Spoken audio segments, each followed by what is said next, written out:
Welcome to today's lesson.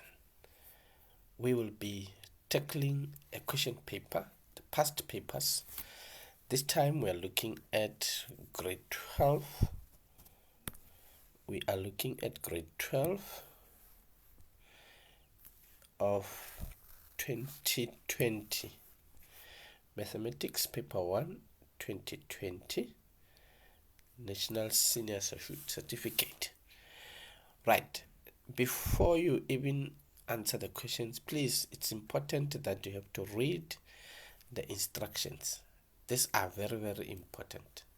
So, especially when they tell us that if necessary, round off to 2 decimal places. So we should not miss that. Okay, without any further ado, let us look at question 1. Now, question 1, we look at question 1.1.1. Right, this question is aimed at making you feel good. It's normally quite easy, but just make sure that before you solve it, everything is equals to 0. If there was something this side, take it to the other side and make sure it's equals to 0. But in this case, already everything is the way we want it to be. So we will just start solving it. So it's 1.1.1. We have x squared minus 6x equals to 0. So we take out the common factor, which is x, and then we are left with x minus 6, which equals to 0. So giving us x to be 0 or x to be 6. Right, so this is the first one. The second one, you see they are emphasizing that we must write it to 2 decimal places. So when you see something like this, you definitely know that you are going to use a calculator. You are going to use the formula, the quadratic formula. So make sure that it is in standard form, meaning standard form, everything is ax squared plus bx plus c. If there was something this side, please bring it to the other side so that you can clearly see the value of a, the value of b, and the value of c. So it is in standard form, so we can work it out. So we simply write the formula down. We know the formula is x equals to minus b plus minus the square root of b squared minus 4ac all over 2a. Remember, it's all over. You should not keep it half there. It's all over. So that when you substitute, you have a minus, your b is a positive 10. And then you have a plus or minus the square root of the b, which we said it's 10. Please make sure that you put it in bracket, whether it's positive or negative. So we have b squared, which is 10 squared minus 4 times a is 1. There is a, it's 1. And the c part, it's 8. Right, so this is all over 2 times a, which is 1. Right, so we go to the calculator, and then we press the division sign, and then we have a negative 10, and then because we have plus or minus, we choose which one we want to do first. Let's start with a plus, and then we have the square root of, in bracket we have the 10 squared, the square there. We look at this, you can either press this or the squared lar, so we just do that, and then we have minus 4 times, please put bracket as we are doing that, 4 times a times c, which is 8. Right, then all over 2 times 1. Right, now we can see our answer. The first one is negative, so let's just write it there. X is negative 0, 8. Remember they said 2 decimals, so because the next number after 7 is a 6, so it will influence the 7 and it will make it 8. So we have negative 0.88. Or now if we go back to our calculator, we don't have to really start from the beginning. We can just go to the minus, and then we delete, and now we put a minus there. To the plus, we delete the plus, we put a minus. So the answer, as we can see, it's x equals to a negative 9.12. So these are the two possible values of x. Right, let's look at 1.1.3. 1.1.3, it's an inequality. If you look at it, it's 1 minus x and x plus 2. This is less than 0. Now, the way this inequality is, it's not how we would like it to be. We actually do not want 1 minus x, but we want x minus 1. So what we're going to do is, like you can see, the x is negative here. So we are just going to multiply by negative. So we will have x minus 1. So, and then this one will have x plus 2 as it is. So, but because we have multiplied by negative, the inequality sign was changed. So instead of less, we will have a greater than 0. Now it's the way we want it to be. So we have our critical values as x is a 1, or the other one it's a negative 2. So these are our critical values. Now what we are going to do, we're just going to put them, draw a parabola, put our critical values. So we have the small one, which is negative 2, and then we have 1.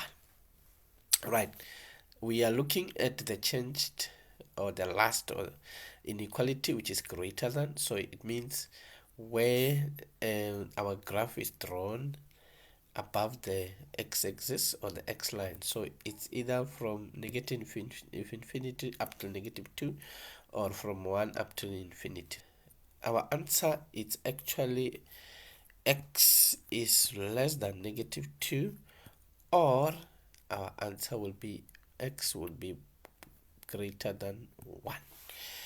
Right, so remember, if it was less, then it was going to be this side. So it was going to be between negative 1 and 1. Right, so this is the question where we square both sides. It's 1.1.4.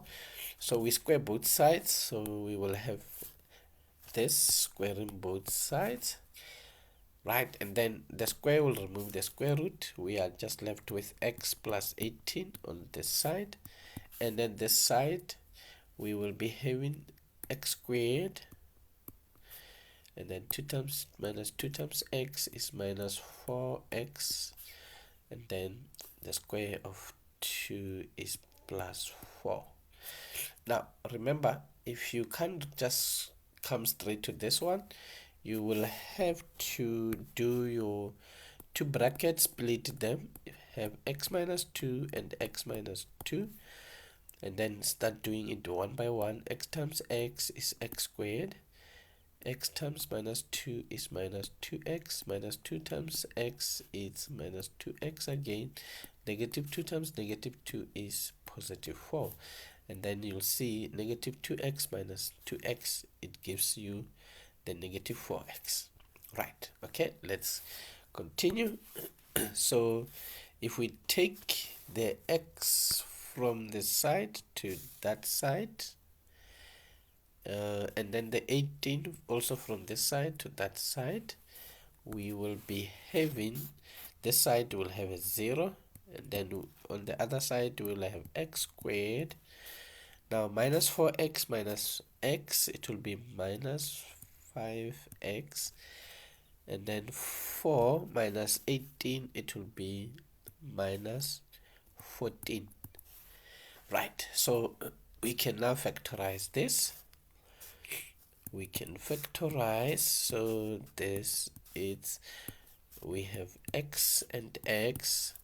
This means this negative, it's saying we have a negative and a positive, and it's also saying we are going to subtract factors of 14 that will give us 5.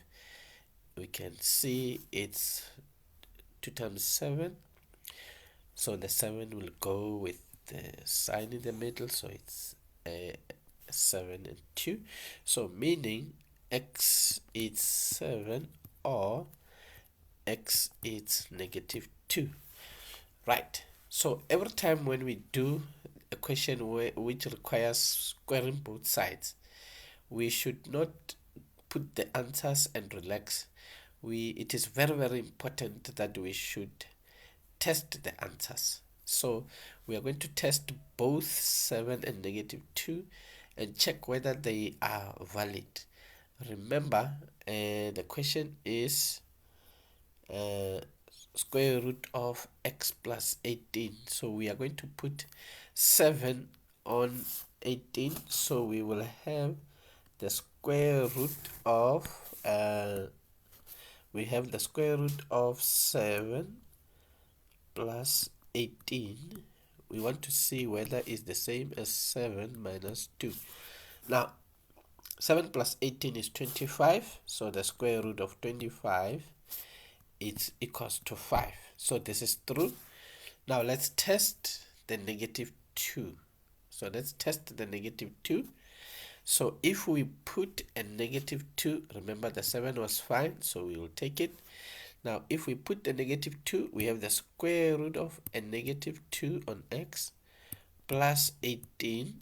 So let's see whether it's the same as a negative 2 on x. Remember x is negative 2, and then minus 2. So negative 2 plus 18 is 16, and then this side we have a negative 4. The square root of 16 is 4, not negative 4.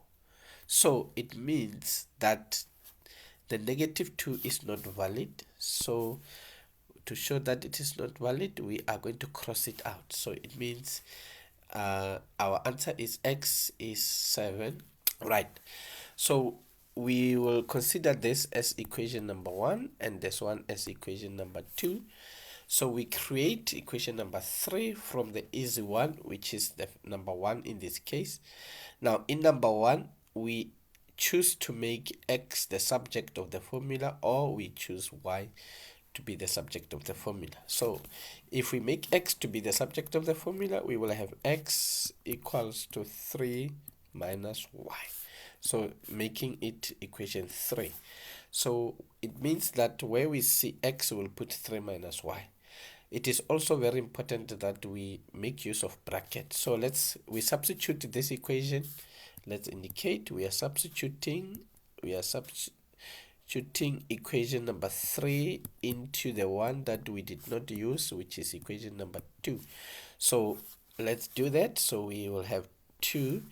We see x, so where we see x, we will put the 3 minus y, but there's a square excuse me, and then we have plus 4.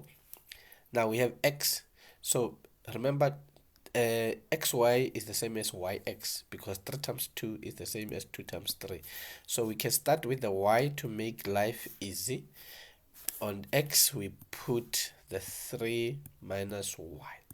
So because when we put the y there, it makes this equation to be a little difficult, but if we put it here, it's going to be easy to multiply. So we have the minus y and then equals to 15. So we can now remove the brackets. So we have 2 and this. By now we know how to do this. So the square of the first one is a 9, and then 2 times minus y times 3, it's a minus 6y, and then the square of y, it's y squared.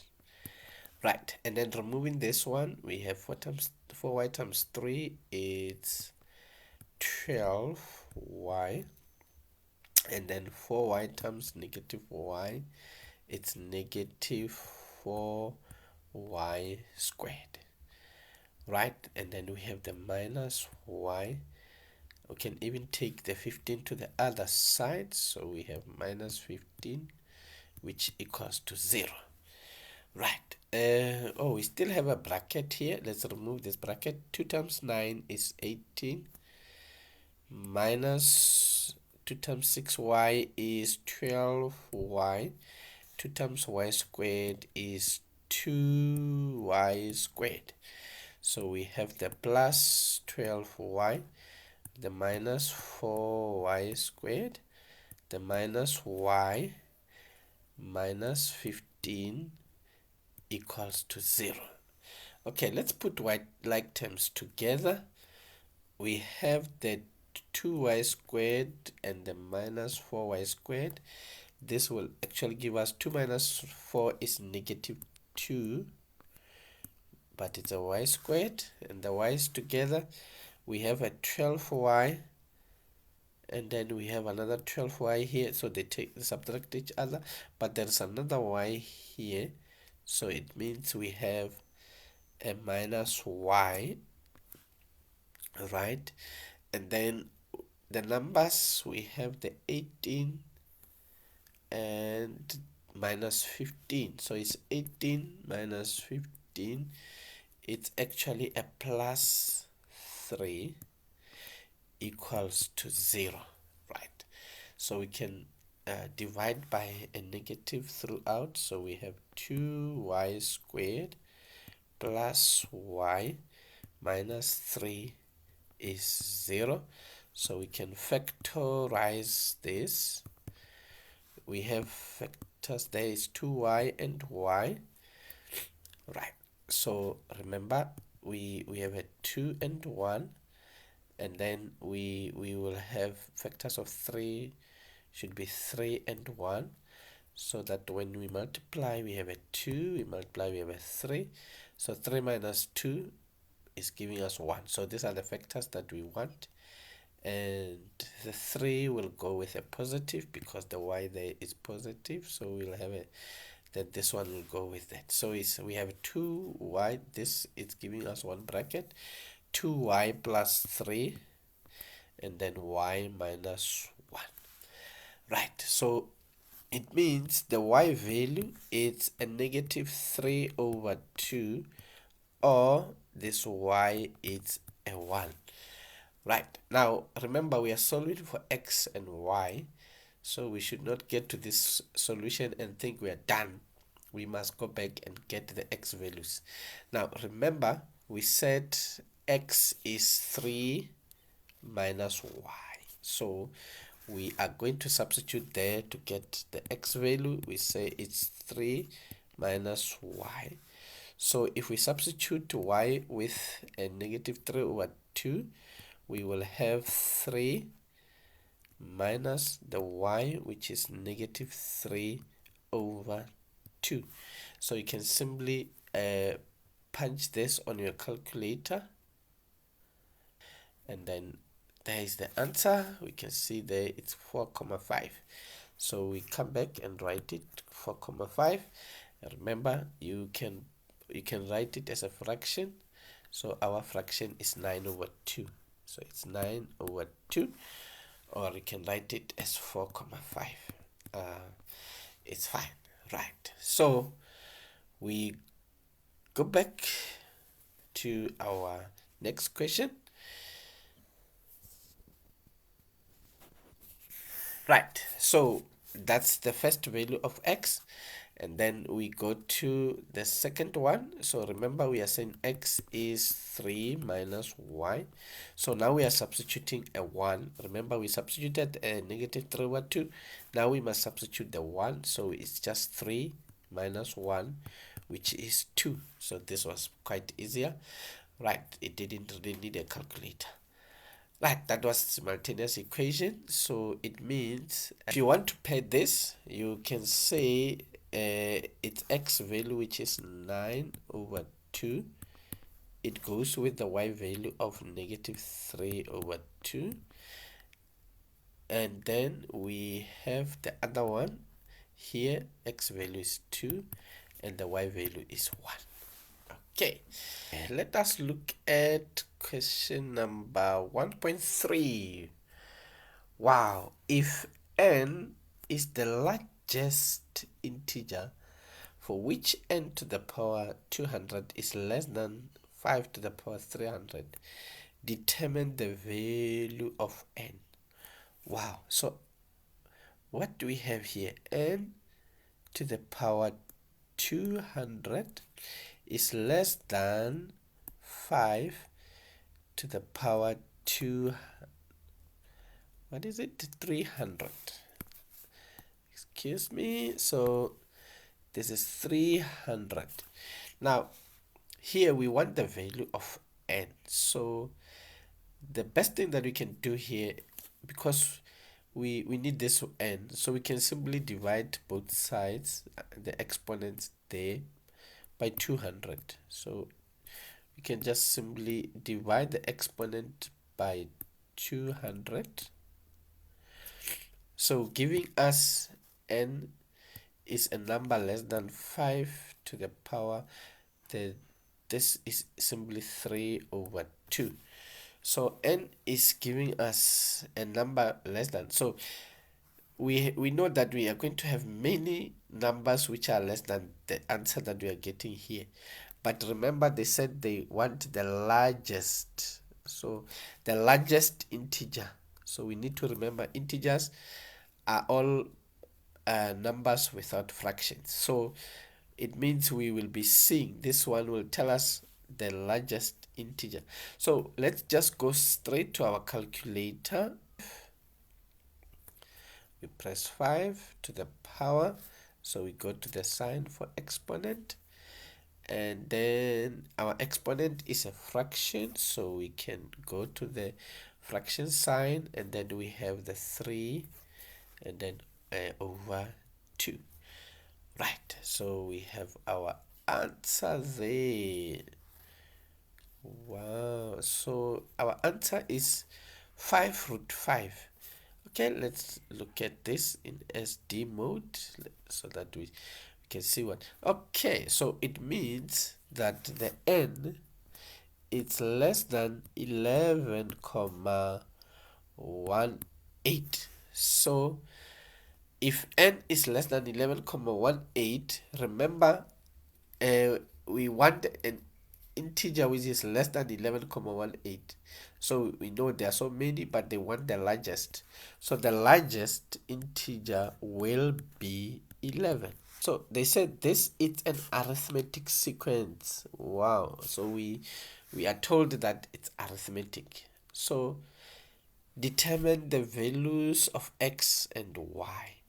Right. If it is arithmetic, we know that this is 7 is term number 1, this is term number 2, this is term number 3, and this is term number 4. So already term number 1, we know that it is a. So we are given the value of a, which is 7. We are actually also given term number 11. We are given term number 4. So term number 4, remember that the general term is a plus n minus 1d. Right, so if n is 4, it means our term number 4 will be a is 7 plus n is 4 minus 1d, giving us 7 plus 3d. So that is term number 4. Right. So, but remember, we know what is term number 4. It's negative 11. So we can use this to solve for d. So if we take the 7 to the other side, it's going to be a negative. So we have a negative 11 minus 7, which gives us negative 18. So this is 3d. So it means the d value, we divide both sides by 3, we get a negative 6. Right, so now we have a, we have D. So when we have A and D, we can get any term because we know that term number 1 is A, which is 7. Term number 2 is A plus D, which is 7. A plus D, it will be 7. D, it's minus 6. So it's 7 minus 6, which is actually 1. And then to get the next term, we have A plus 2D. So it's 7 plus 2 times D, which is negative 6. So this is 7 minus 12, which is actually negative 5. And of course, the next term they have given us, we said is negative 11. So, but then we only needed the value of x and y, where x is actually term number 2 and y is term number 3. So it means, according to what we have here, x is 1 and then y is negative 5. So that's what our question needed. So we have the x and the y. We are given a quadratic number pattern, negative 3, a 6, a 27, and a 60. Right. Determine the general term of the pattern in this form. Okay, so what we're going to do here, we are going to take term 2 and subtract term 1. So it's 6 minus 3. Right, so it means it's going to be 6 plus 3, which is 9. And then this one, 27 minus 6 will give us 21. And here we'll have a 60 minus 27. So this one will give us what? 33. So we have the first common differences there. Now we are going to get the second common differences. In this case, so we do the same. We continue with the pattern. So we have the 21 minus the 9. So excuse me. So the 21 minus the 9, which gives us 12. And this one also will give us 12. Right, so this is giving us the second common difference as 12. So we are going to have, we want A, so we'll say 2A. We always have 2A to get A. So 2A equals to the second common difference, which in this case is 12. So we divide by 2, we get A to be 6. Right, now we want B. So we are going, we use the formula. Remember, the general term n is an squared plus bn plus c. Now, if we want term number 2, if we substitute n with a 2, let's just do it and see what's happening. So we have a times 2 squared plus b times 2 plus c. So we actually have 2 squared is 4, and then we have 4a plus 2b plus c. That's term number 2. So if we look at term number 1, we are now substituting to where n with a 1. So we will have a times 1 squared plus b times 1 plus c. So which gives us a plus b plus c. So if we take this term 2 and subtract term 1, okay, we have this situation. Term 2 minus term 1 equals to 4a minus a, which is 3a, 2b minus b, which is b, and c minus c is 0. Right, so you actually don't have to do this. You just have to come straight to this, that term 2 minus term 1 equals to 3a plus b. You can just write this formula. You don't have to start there. I was just showing you how we get it. So term 2 minus term 1, we have already done that. Term 2 minus, in this case, term 2 minus term 1, we have already seen it's a 9, so you can just substitute it. So you put a 9 here, equals to 3a. You have already calculated it. So we said a is 6, so you can substitute the a with a 6, and then you get your b. Right, so 3 times 6 is 18. You put it to the other side, it will be minus. So it's 9 minus 18, which is negative 9. So you have your b to be negative 9. So now we have a, we have b.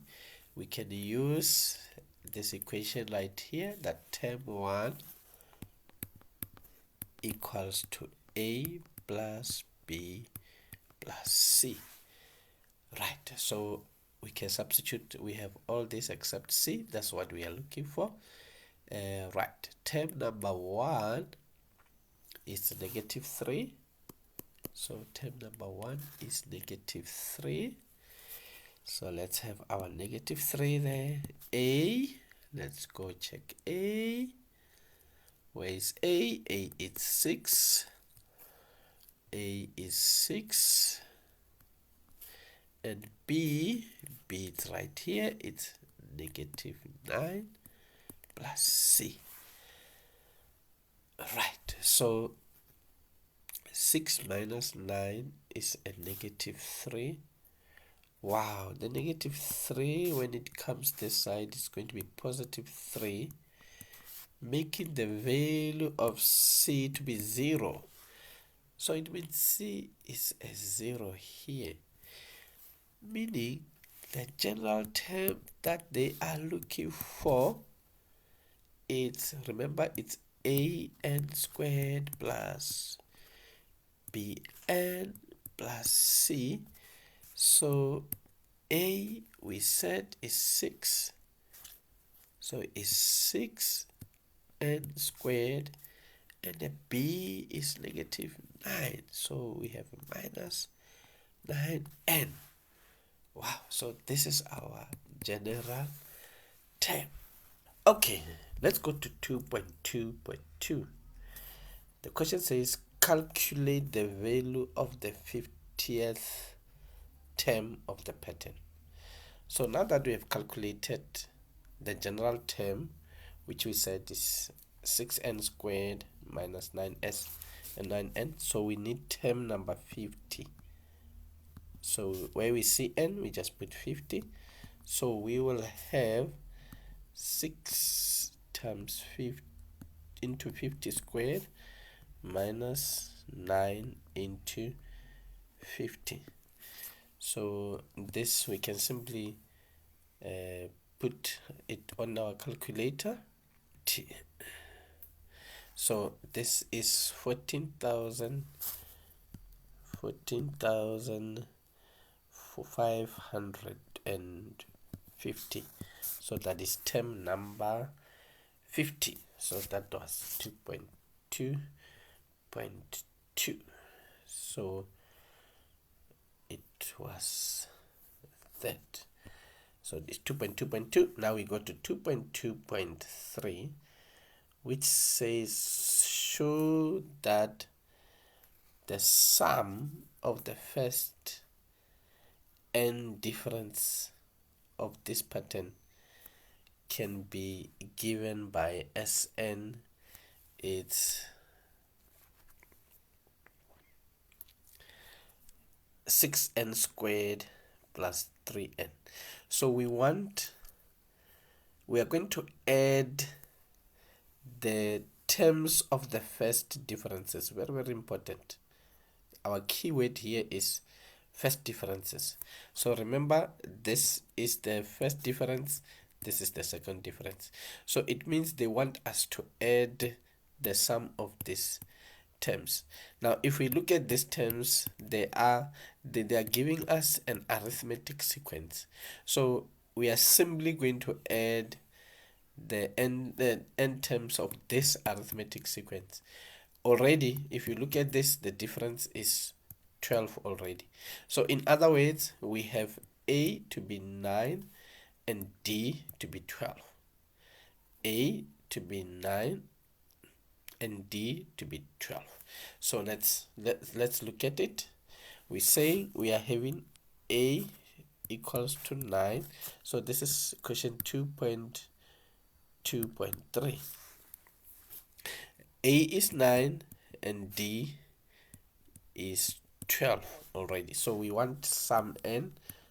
Now the formula for sum n of an arithmetic sequence is n over 2 into 2a plus n minus 1d. Right, so this formula is there in the formula sheet if you have forgotten it. So sum n will be n over 2 into 2 times a, which is 9, plus n minus 1 times d, which is 12. So removing, before we remove the bracket, let's remove the inner ones. So 2 times 9 is 18 rather, and then 12 times n is 12n. 12 times 1 is negative 1 is negative 12. So we are having the n over 2 into, so we have the 12n, the 18 minus 12 is a plus 6. So this is giving us n times n is n squared, the 12 divided by 2 is 6, so we actually have 6n squared. And doing the same here, the 6n divided by 2 is plus 3n. So that is the sum to n terms. So it is giving us 6n squared plus 3n, which is what we were asked. So they said we must prove that the sum to n terms is 6n squared plus 3n. So we have done just that. Right, so let's look at 2.2.4. Now it states that how many consecutive first differences were added to the first term of the quadratic pattern to obtain a term in the quadratic number pattern that has a value of 21,060. How many consecutive terms? So in other words, we need to know the number of terms in succession. Consecutive terms is that it means the terms are following each other in succession. So we want to know how many terms were added, how many consecutive first differences. We are looking at the first differences. Remember, we have the first differences as the 9, 21, 33, etc. and etc.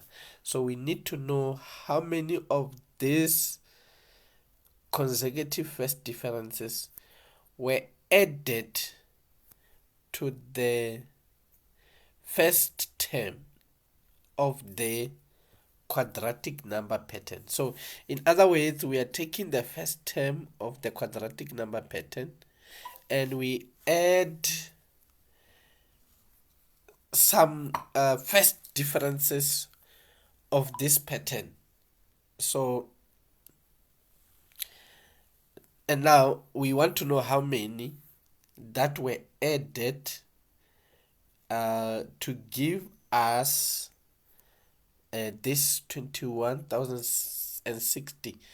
Okay, now firstly we are going to take the first term, which is -3, according to what they are saying here, that because we must add the sum of the quadratic number pattern. So we're going to add the sum of the quadratic number pattern.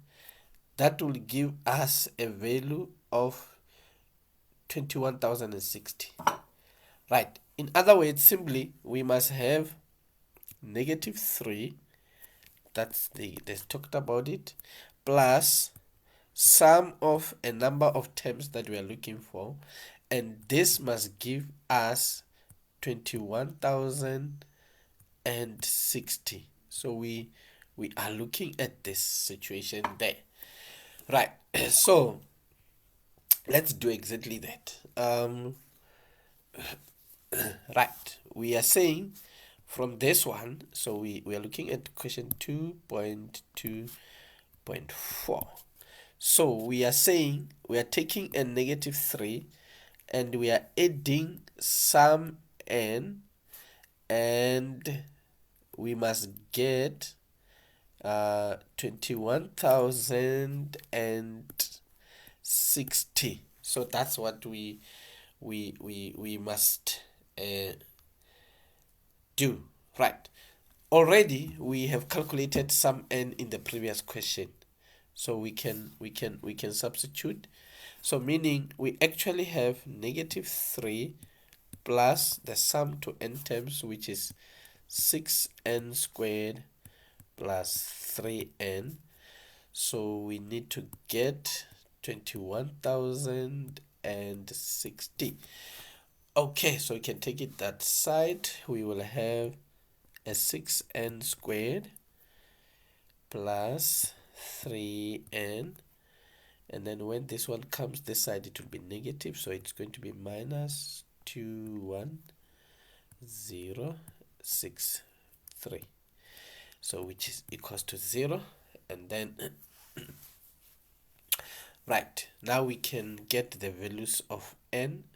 Remember, n should be an integer, so we can simply go to the calculator and use our formula. We see it's 6. Right, so wow, it's giving us 59, so it means n is 59. Or we can just go back and put a negative here and see what's really happening. We can just say delete and say minus, and it gives us negative, and it's a fraction, so this one cannot be. So we will take n equals to 59 as our answer. Right, the question is, prove that this is a convergent series. Show all the calculations. Now, whenever we see this, we know that the first thing that we need to do is to expand. So we're going to put k to be 1, and then we continue going up like that, 2, 3, like that. So in other words, we will have 4 times 3 to the power 2 minus. Now we start substituting a 1. Then the second term will have 4 times 3 to the power 2 minus. Now we put a 2. And the third term, we will have 4 times 3 to the power 2 minus. Now we put a 3. Right, so in other words, we know that 2 minus 1 is 1, so we will just have 3 to the power 1 here. So 4 times 3 will give us 12. And then here, 2 minus 2 is 0, so 3 to the power 0 is 1. 1 times 4 is 4. Then here, 2 minus 3 is -1. So 3 to the power -1 is the same as 1 over 3. So this is like times 1 over 3. Right. So now if we have to calculate the ratio, we can say it's 4 over 12. it's term 2 divided by term 1, or we can say it's term 3, which is 4 over 3 divided by term 2, which is 4. Now simplifying this, 4 into 4 goes once, into 12 goes 3 times, and here we can just write this as 4 over 3 times 1 over 4. Remember, when we say times, then this must change. So you can see the 4 will divide the 4 there, and then we have 1 over 3. So our common ratio is 1 over 3. Now 1 over 3 is a number between -1 and 1. So if r is between -1 and 1, so it means the series converges. So we can see that indeed 1 over 3 lies between -1 and 1. Therefore, the series converges. The series converges. So it converges only if and only if r is between -1 and 1. So we have just proven that the r is 1 over 3, which is in between the -1 and 1. So this series converges. Now, likewise, we know that we must get the first 3 terms. We must expand. When we see a sigma notation, we simply expand. So the first term, we will put a p. So we will have 4 times 3 to the power 2 minus, where we see this k, we'll put a p. And then the second one, we do the same. Remember, we have to add the next number. So in this case, where there was a k, now we'll put p plus 1, because we are going up. We must always go up. So we will have 4 times 3 to the power 2 minus, now on our k, we will now put p plus 1. So we need to be very careful here with the minus. Very, very, very important. So because of that, we have to put it inside the bracket. Now we continue, and we have 4 times 3 to the power a negative. Now on k, we will put a p plus 2. Oh, there is a 2 here, sorry. So it's 2, this 2 minus a p plus 2. So this is what we have. Let's simplify this. Let's remove the bracket. So this one, it's 4 times 3 to the power 2 minus p, plus this one is 4 times 3 to the power 2 minus p minus 1. So this gives us that. And then this is 4 times 3 to the power 2 minus p, a negative times p is a negative p, and a negative times 2 is a negative 2. So simply we have 4 times 3 to the power 2 minus p plus 4 times 3 to the power, now the 2 minus 1 is 1. So this is 1 minus p, and this is 4 times 3 to the power, the 2 subtract the 2, so we just have a minus p. Right, now remember, we must add the sum to infinity of this pattern, and it must give us 2 over 9. So let's look at this. So we can all see that the value of a is the first term, which is 4 times 3 to the power 2 minus p. Now we want r. So we know that r is term 2 divided by term 1, which is the same as term 3 divided by term 2. So, and in actual fact, we have already calculated it in number 1. We actually found 1 over 3, but let's just do it again so that we we see whether we'll still get the same thing. So it's 4 times is term 2, which is 4 times 3 to the power 1 minus p. So we are dividing this with 4 times 3 to the power 2 minus p. Right. The 4 will cancel out the 4, and the exponents will be, they have the same base 3, so it's 3 to the power 1 minus p. So we are subtracting the 1 down there. It's going to be minus 2 plus p.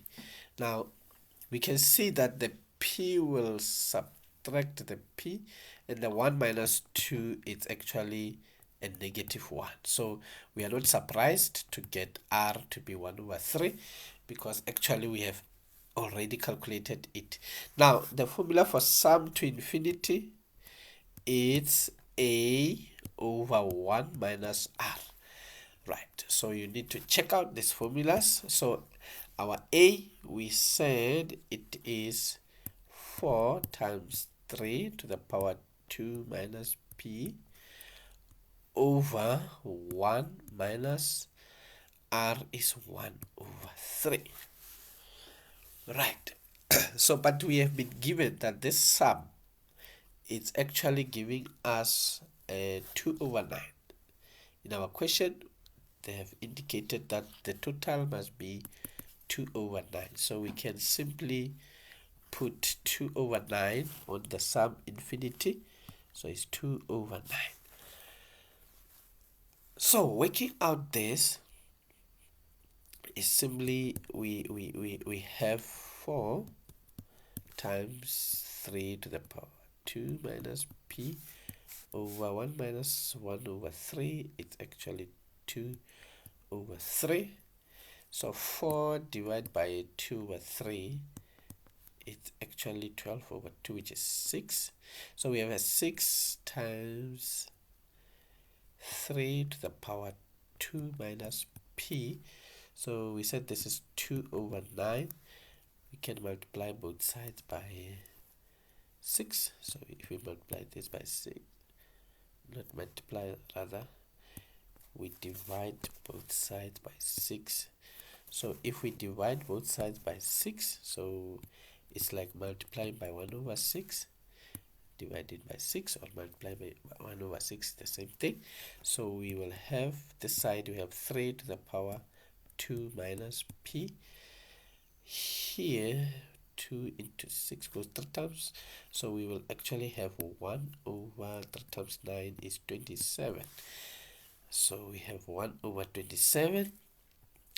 We can rewrite it as 3 to the power negative 3.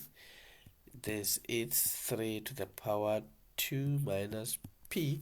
Now the bases are the same, therefore the exponents are equal. So meaning this negative 3 here is the same as 2 minus p. If we take the 2 that side, it's going to be minus, and we have minus 5 is our minus p, making p to be 5.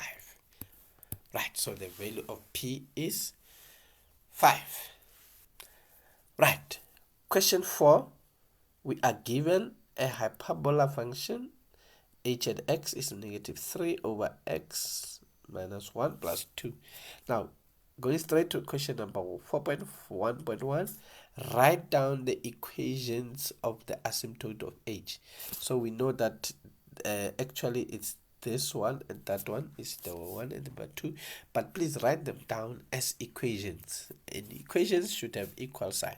So in other words, our 4.1.1, we will write the first one as x equals to 1 because it was minus, so when we equate it to the other side it will be positive. And then y equals to, because y already is this side, so we just take it as 2. These are the equations of the asymptote. Okay, let's see what is the second question. 4.1.2. Now they said determine the equation of the axis of symmetry of h that has a negative gradient. Now here we are looking for a straight line. The gradient of the straight line is negative. We know for the equation of the x-axis of symmetry, it's either a -1 or a +1. So they have made the life easier for us here. They said it must have a negative gradient. So it means the gradient is -1. And our point will be at the asymptote. So already we know that it's 1 and 2. So we can simply find our equation as y. Okay, let's write it down. Y equals to mx plus c. Substitute t. Y value is 2. The m is -1. The x value is 1. So plus c. Now you can see a -1 times 1 is -1. When it goes that side, it will be plus. So 2 plus 1 is 3, giving us c to be 3. So our equation will be y equals to a -1x plus 3. Right, that was number 2.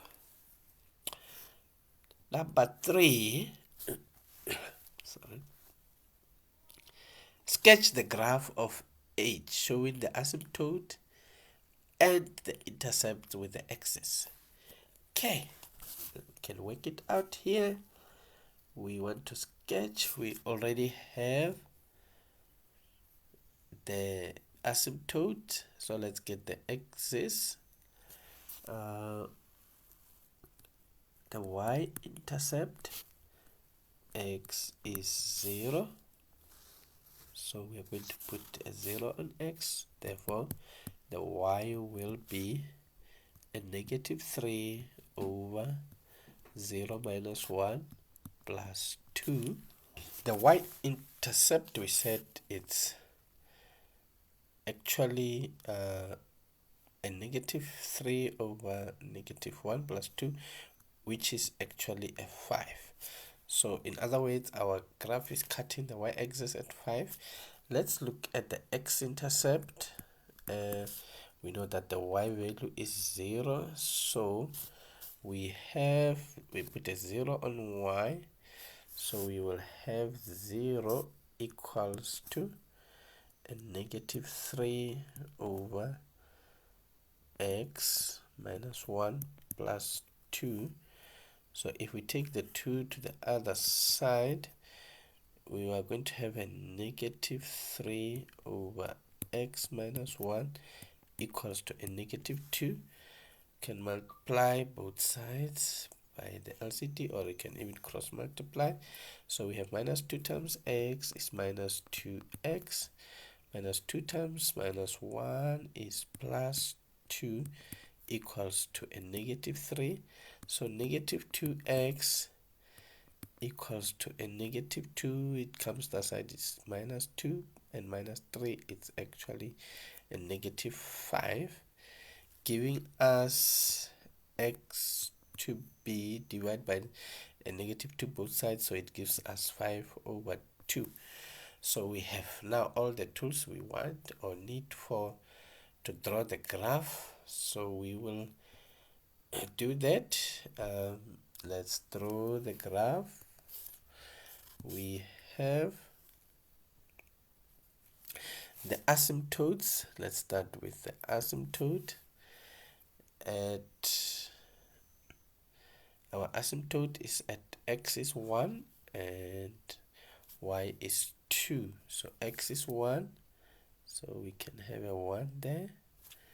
And then we have our asymptote at 1. And the y value is 2, so we can have a y value of 2 there. So we have our asymptotes at 1 and at 2. Now the intercept, we have the y-intercept at 5 and the x-intercept at 5/2. Y-intercept is +5, so it's just something above 2 there. So it's 5. And then the x-intercept, we said, is 5/2. 5/2, it's actually 2,5, so it's more than 1. X-intercept is 5/2, somewhere there, 5/2. Now we are ready to draw our graph. Right, so we can sketch the graph. You can see that it's this side, the asymptote, and this side.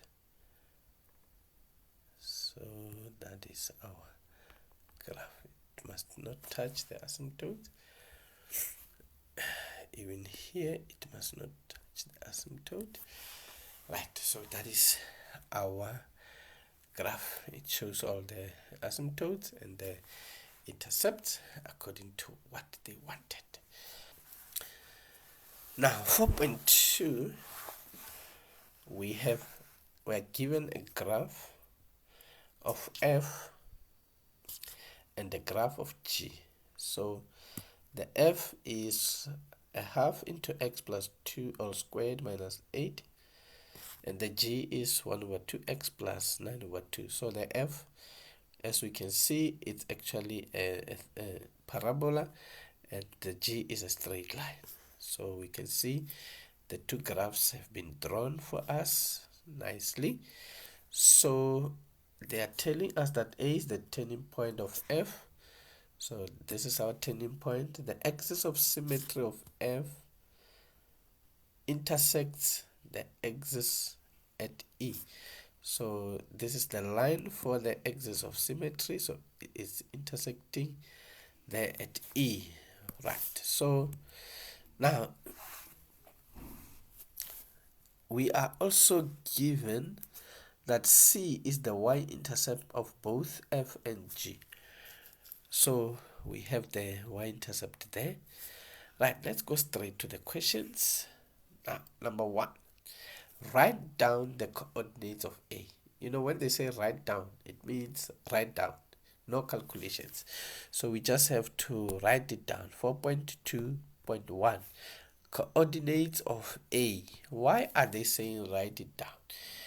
You can see the A is actually the turning point of f.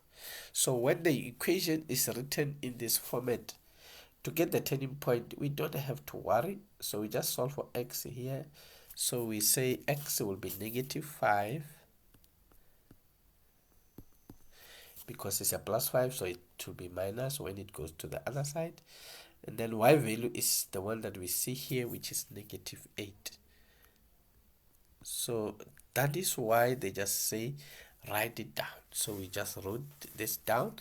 Then let's go to the next one. It says write down the range of f. Now the f is ranging from here and going up, from here at A going up. So we will simply, that's why we are also just writing it down, because there's no need for calculations to be made anymore. So we just say y is greater or equals to the y value here, which is -8. Remember, if the graph was actually going down, it was going to be less or equals to the y coordinate of the turning point. So in this case, the y coordinate of the turning point is -8, and the graph is going up. So we have y is greater or equals to a -8. Right. So now, let's look at the next question, which is 4.2.3. Now, 4.2.3, calculate the values of m and n. So if we look at m and n, it's actually where the equation of the axis of symmetry and the straight line are meeting. It's at D. So already we know the x value here. So we can just write it down. We know that m is a -5. So this one we know it because it's at the axis of symmetry. So what we need is the value of n. So we're going to take this -5 and substitute on the straight line.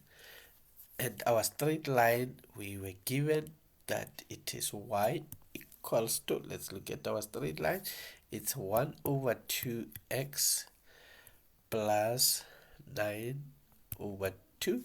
Already we substitute the x value we have, it's a negative 5, then we have the 9 over 2, so this gives us a minus 5 over 2 plus a 9 over 2. So minus 5 plus 9 is 4 all over 2, so the answer there is 2. So it means the value of n is simply a 2. So m is negative 5, n is 2.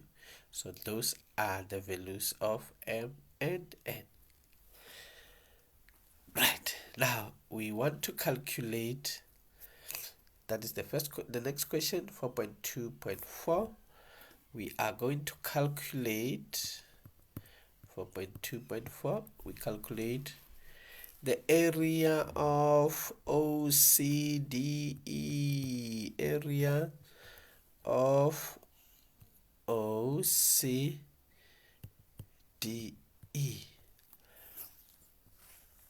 Let's look at it. So it's OCDE.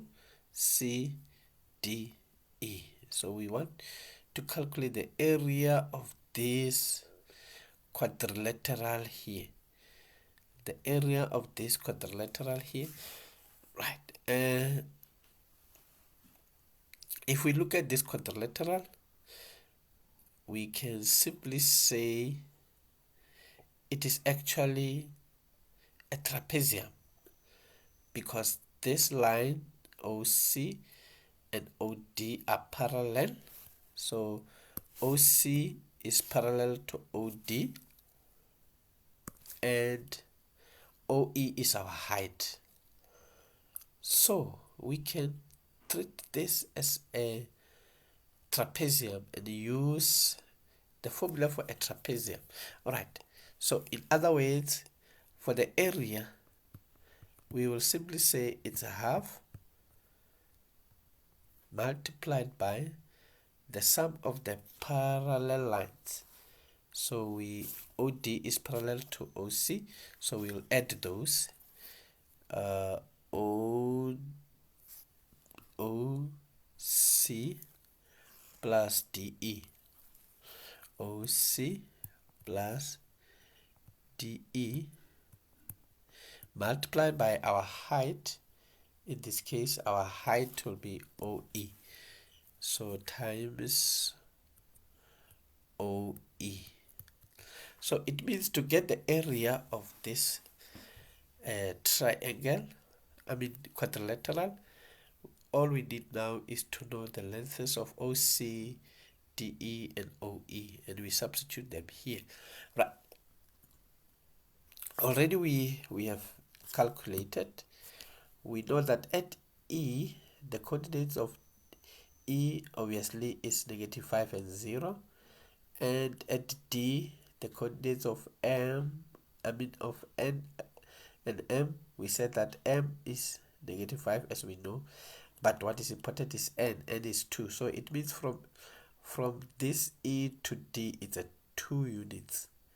So meaning DE is 2.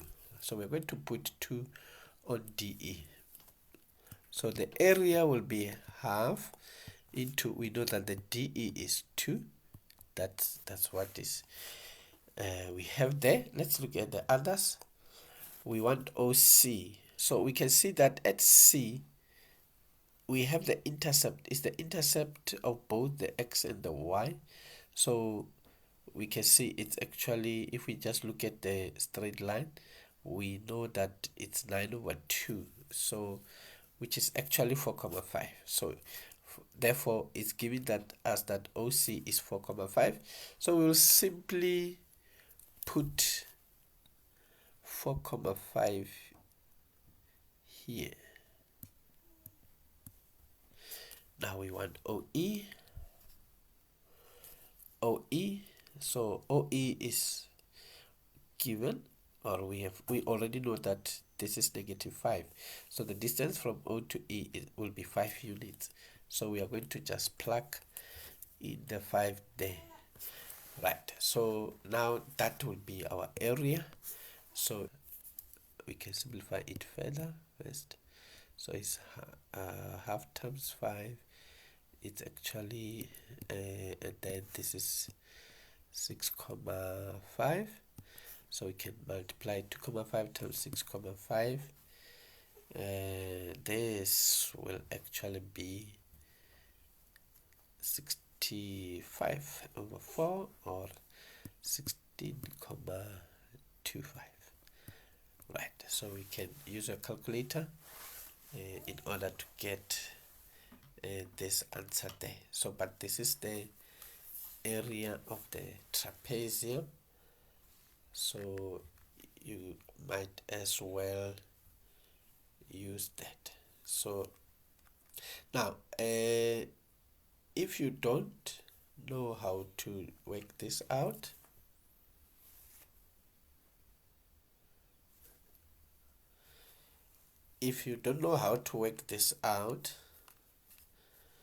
you can make some constructions, especially if you've forgotten the area of a trapezium, or if you don't know it, you are allowed to construct, because maybe you can work with a rectangle and a triangle, and then you calculate the area of this rectangle and the area of this triangle, you add them, you will get the same answer. So I'm leaving that to you. Go and try it. Construct this. This is a rectangle. This side equals to this side, and this side equals to this side. So the rectangle is length times breadth, and the triangle is half base times height. So I'm leaving that to you to work it out. Okay, let's go to the next question.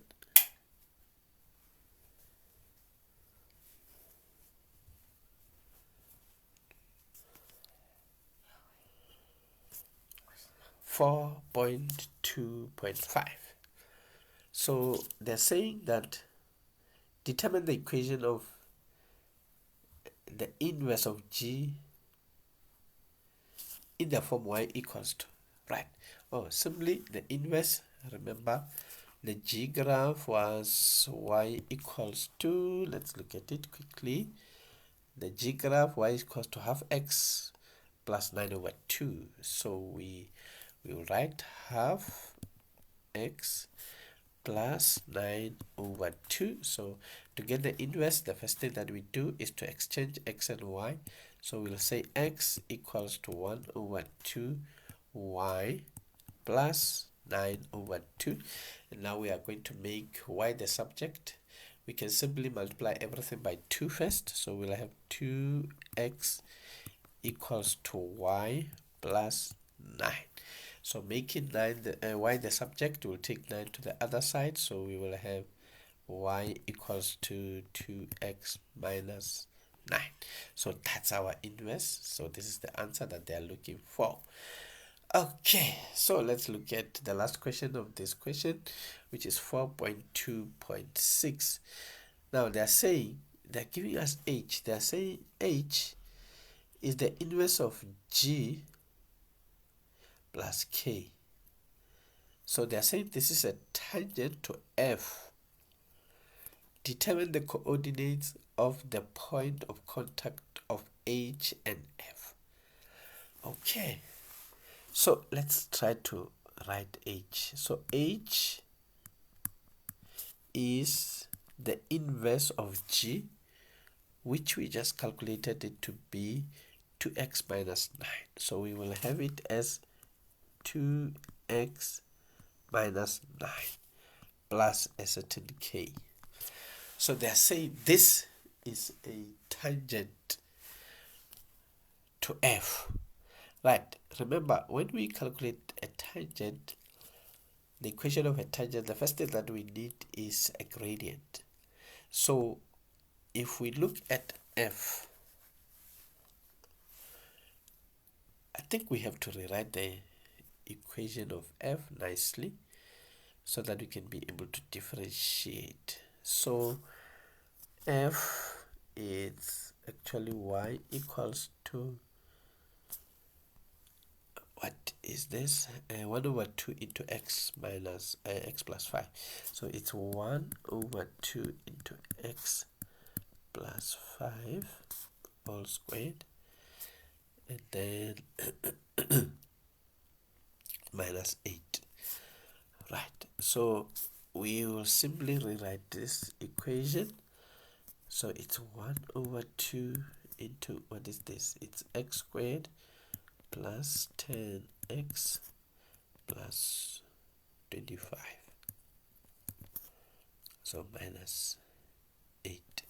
So this is actually 1 over 2 x squared plus 5x plus 25 over 2 minus 8. Right, so you can add this up, but it's not going to matter much, because when we differentiating this, we will get 2 times half is 1, so we will have x plus 5. Now when we differentiate, we actually are trying to get the gradient, but then because they gave us this equation here as the equation of a tangent, so it means our gradient is actually 2. They said this is the equation of the tangent, so the gradient is this 2, so we will have it as 2, giving us the x value to be 2 minus 5, which is a negative 3. We will say y equals to 1 over 2 into a negative 3 plus 5 all squared minus 8. So a negative 3 plus 5 is 2, squared is 4, 4 over 2 is 2, 2 minus 8 is a negative 6. So it means this point is actually a negative 3 and a negative 6. Alright, let's go to question 5.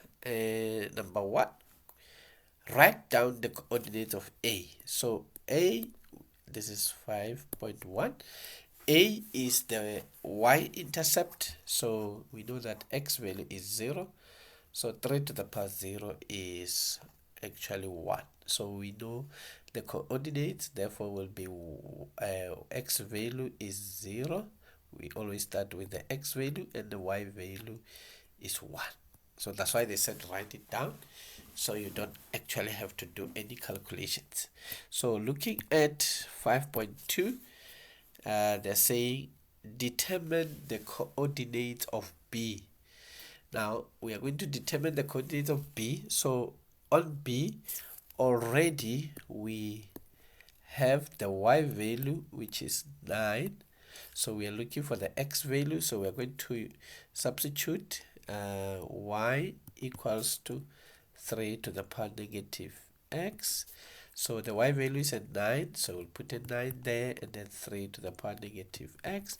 So a 9 can be written as 3 squared equals to 3 to the power negative x. So the bases are the same, exponents are equal. So in other words, negative x equals to 2, making x to be negative 2. So the coordinates of B are negative 2 and 9. Right, let's go to the next question, 5.3. Write down the domain of the inverse of f. Wow, we need to be careful here. They don't want the domain of f, but its inverse. So we must first get the inverse of this graph, and then have the domain. Right, so the domain of the inverse of f, we know that the the inverse of f is a log graph, right? So this one, because its range is y is more than 0, therefore the domain of its inverse will simply be x is greater than 0. So that's the answer they want. That is the domain. So this is the domain of the inverse, because now remember the domain will be a logarithmic function. It will be a decreasing function like this. So its domain, you see, it's just, if this is 0, it's this side of the right hand side of 0, so it's where x is more than 0. So that will be the domain of the inverse, the log function. All right. The next question there, they are saying to us, describe the translation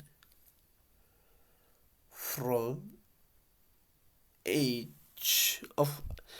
from f to h. So we need to know how f was translated to h, and h is 27 over 3 exponent x, whilst f, okay, let's look at this too. F, the graph of f is 3 to the power negative x. Now it's translated to h. H is, they're saying, is 27 over 3 to the power x, which we can actually rewrite it as 27 times 3 to the power negative x. Now, if you check the 27, we can write it as 3 to the power 3, and then this is times 3 to the power negative x. So if we put 1 3 there, we will have 3 into 3 minus x.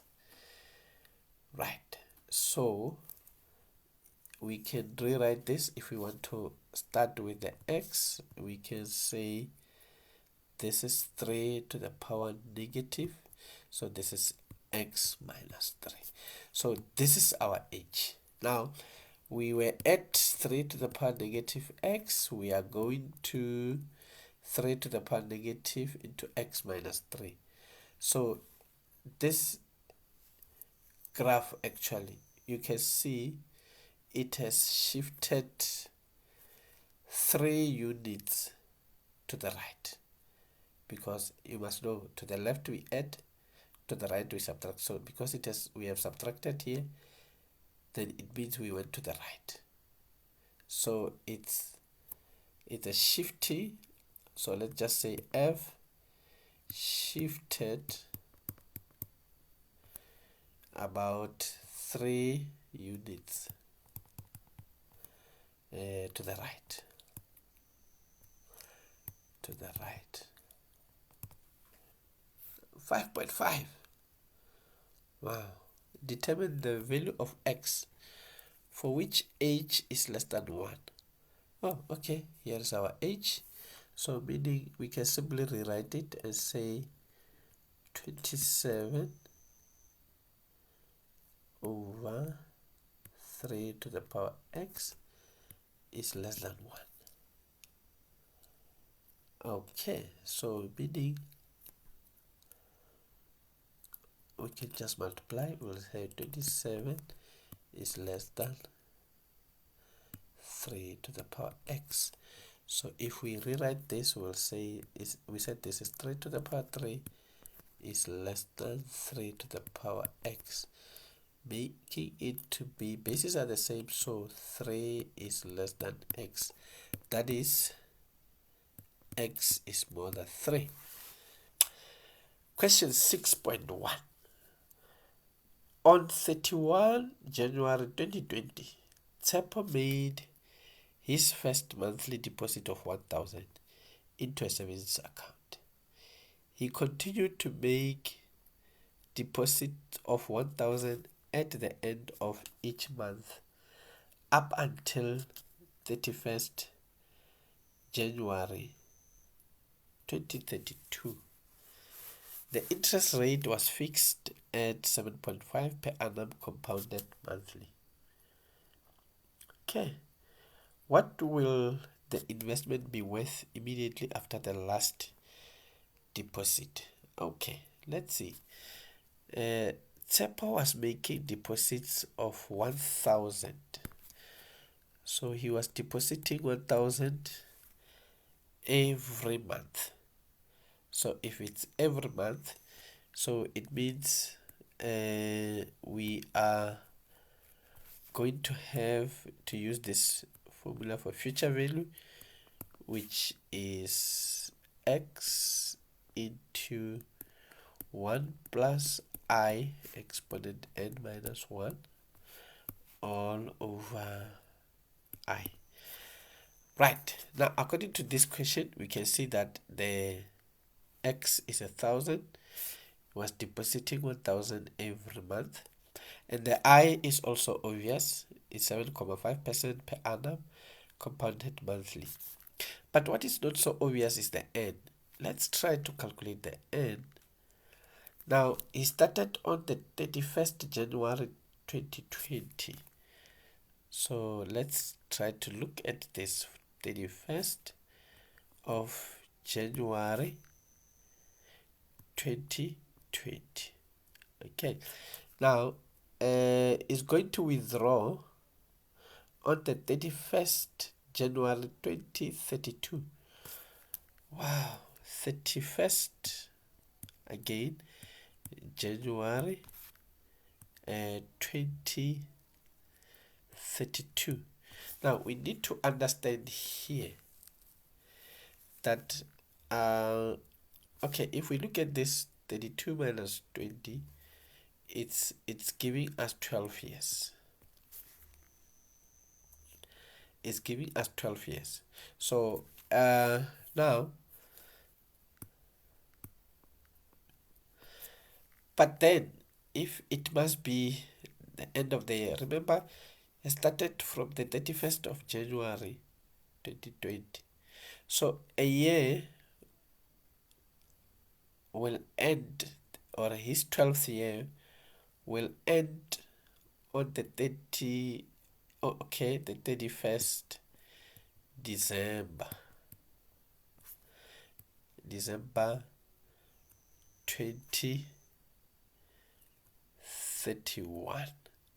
So if it's January 2032, it means there is an extra month, 1 month, if we have to calculate this. So we are going to have 12 years and 1 month. So 12 times 12 plus 1. So 12 times 12 is 144 plus 1, which is 145. So we can use different means of getting the n, but then the n here is 145. So now we are ready to substitute. So the FV is 1,000 into 1 plus I. We want to write the I always in decimals, so we will have 0,075. It's compounded monthly, so the n, remember, is 145. It's already in months, so you can just write it like that. So it's minus 1 all over I, which is 0,075,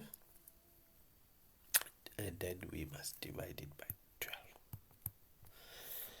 Right, so we are going to work this out, and then down there we have a fraction also, and then the fraction is 0,075 over 12. Wow, so that gives us an answer as 234,888. Okay, let's write it down. So the future value is 2, 3, 4, 8, 8, 8, 53, rounding it off to 2 decimals. 6.1.2. The question says, if he makes no further payments but leaves the money in the account, how much money will be in the account on 31st January 2023? Okay, so if he leaves the account like that, remember the money in the account is this amount.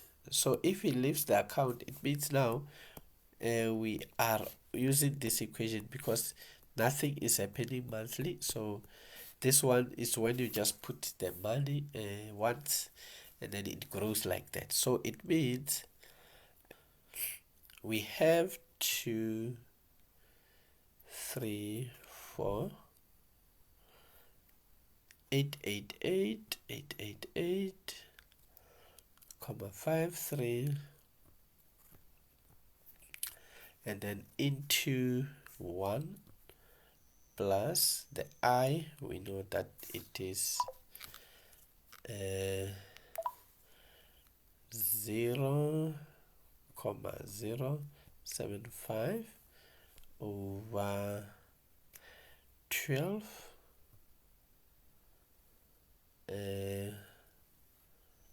okay, to the power, wow, so this is to the power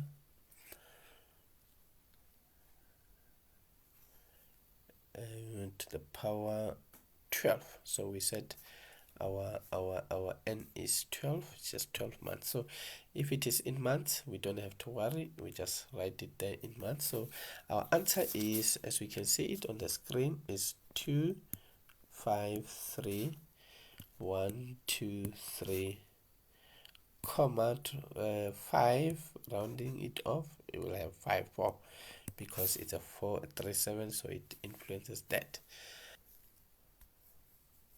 Okay, let us look at 6.2.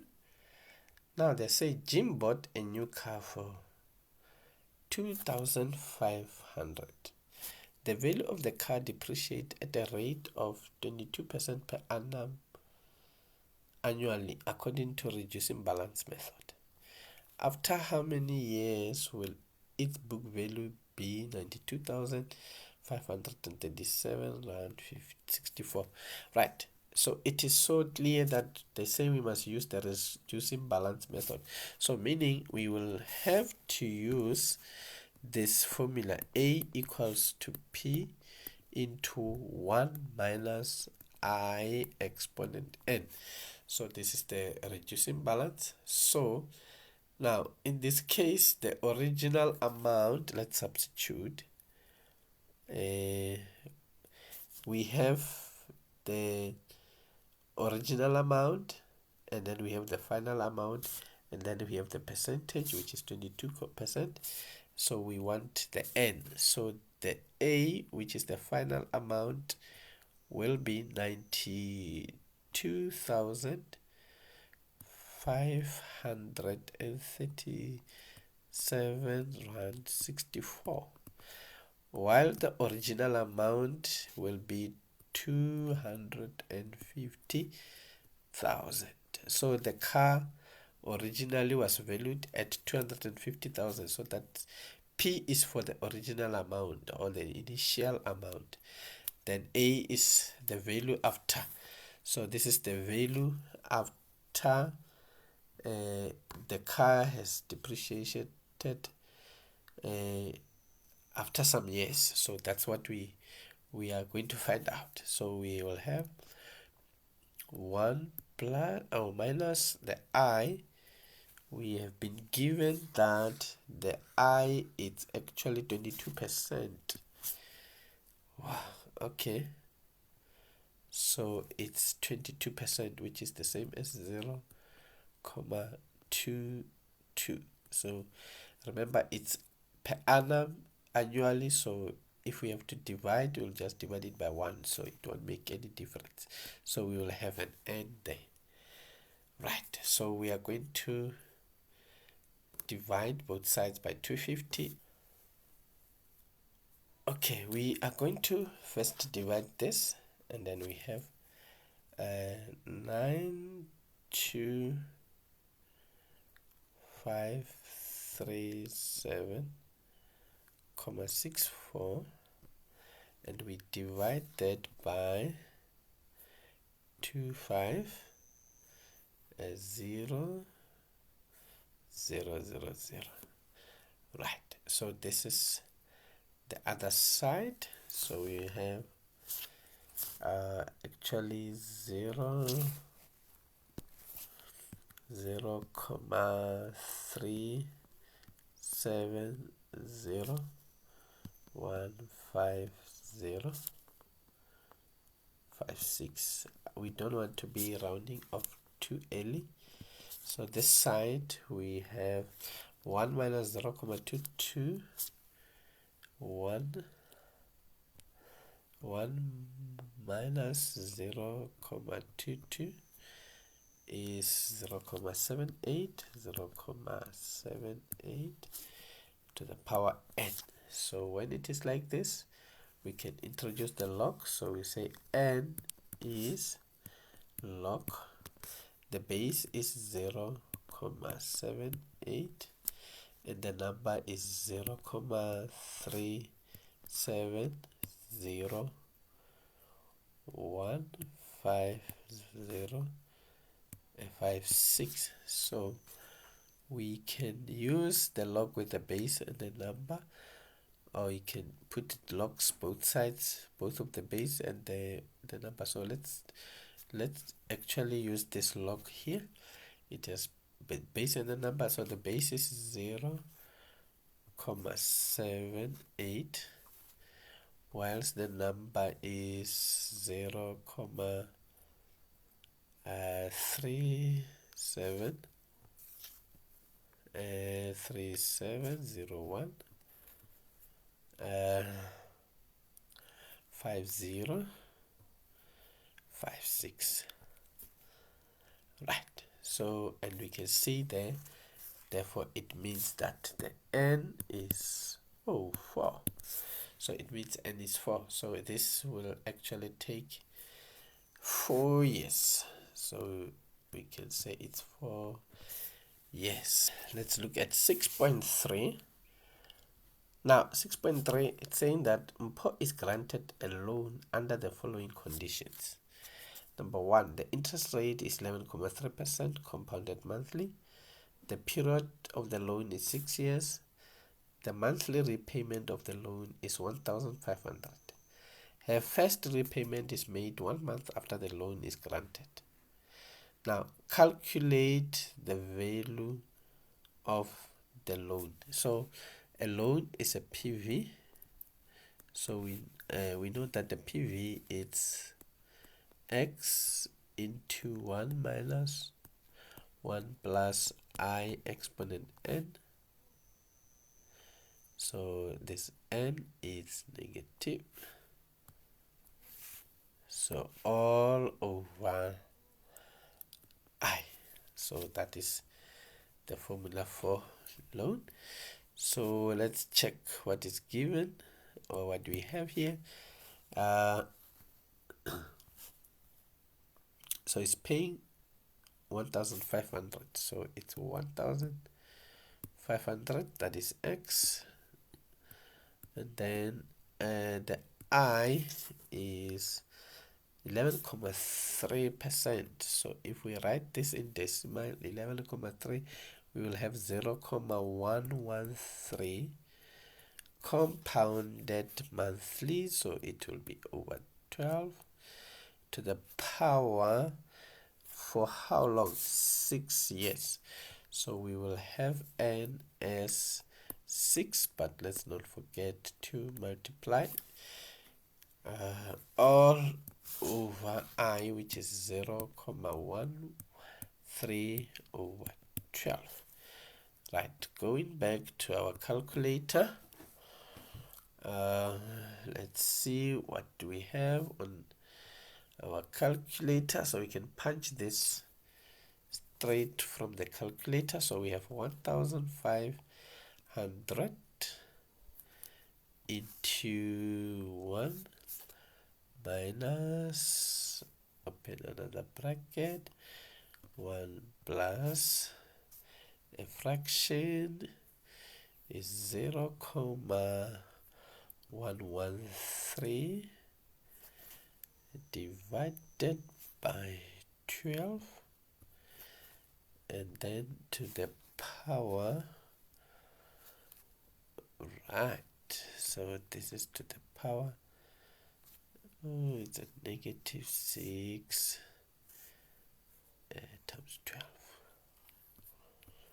Right, down there we have a fraction also, and then we have 0,113 divided by 12. So we get the answer there as 78173,49. So that is actually the value of the loan. 78173,49. If we wanted, we could even put even those other digits there in case there's something. So we can put 493. Okay, 23. Okay, but we know that rounded off to 2 decimal will be 78173,49. Right, so now we continue with our line of questioning. So we go to the next question here. They are saying, excuse me, how much interest will Mpo pay in total over the first 5 years? Right, we want the interest, so that is 6.3.2. So for the interest, we are going to use the following formula. So the interest is actually the number of 1,500 rand that has been made. So it's actually x multiplied by n, where x is the 1,500, the n is the how many of them the person made, and then we subtract the original amount. So it's actually the original amount, the PV is this one, and this must actually subtract the balance. It has to subtract the balance. So it means the tools we need is the number of payments times how much it has been paid, and then we need the present value, and we need the balance.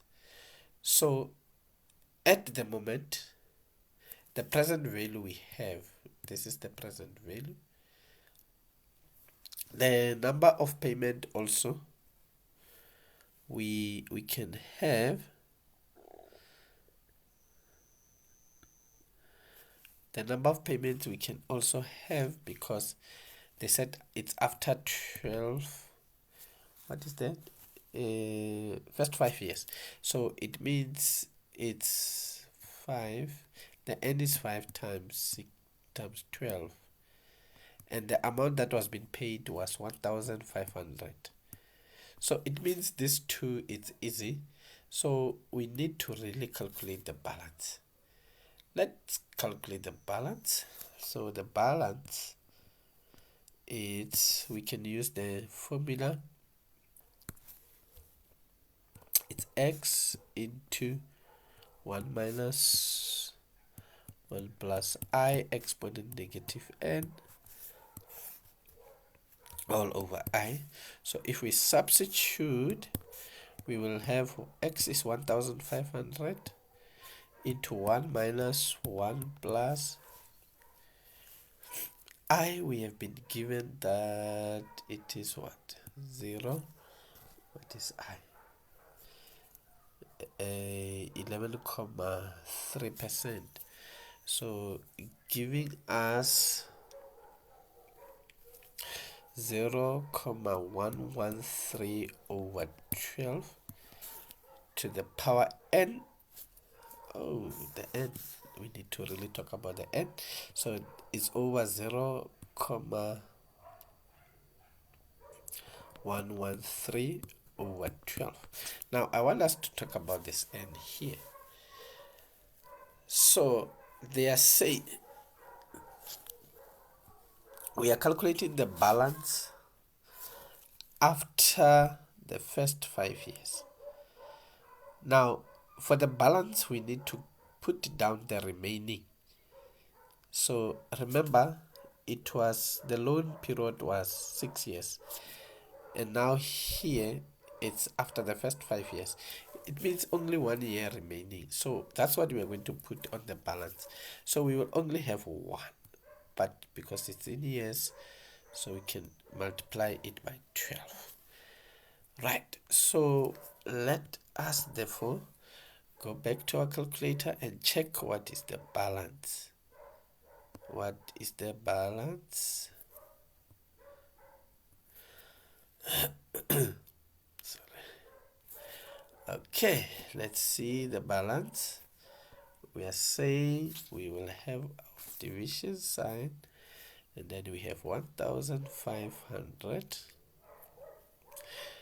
into 1 minus another bracket 1 plus the division sign 0.113 and divided by 12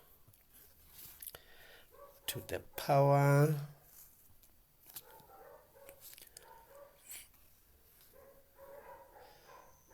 negative. You can even put this one, negative 1 times 12 is just 12. Alright, and then down there we must also have this, so it's 0.113 over 12. Then we have our answer there, which is 16,000. So the balance is 16,945 rand. So there's nothing under the commas, so you can just write 006 285. So we can have maybe around that off, which is 29. Alright, that is the balance. So now it looks like we have our tools, the tools we needed. We have the balance, we have everything, xn we have, and the PV we have. So we can substitute on our formula for interest. So the interest equals to xn, which we said is the number of payments. So 5 times 12 times 1500, it's okay. Let's quickly look at it. We are having 5 multiplied by 12 multiplied by 1500. So we actually have 90,000. So we have a 90,000 minus the PV. The PV we had there, remember PV 78173, 78173, comma 49, comma 49. We can even write this 232, 323 rather. This is 323. This is not looking nice. Okay, 323.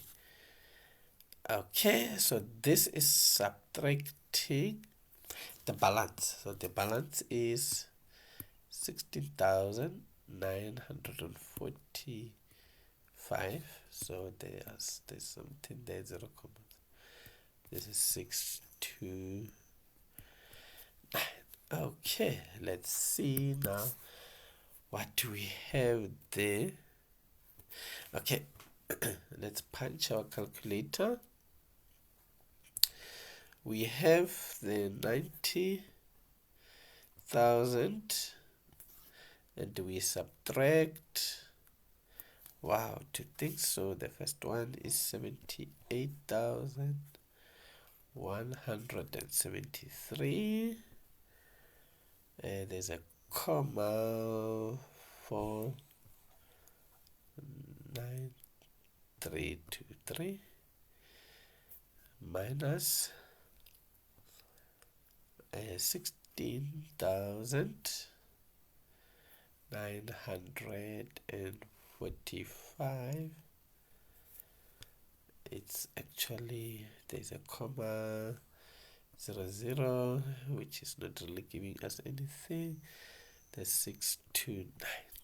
Okay, so we have our answer as 28,000. 28,000.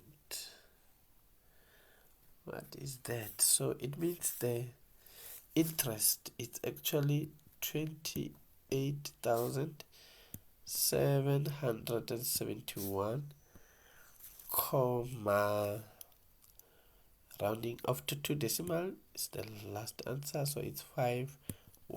So that is the interest. So just in short, to get the interest, we need this is a very, very important question.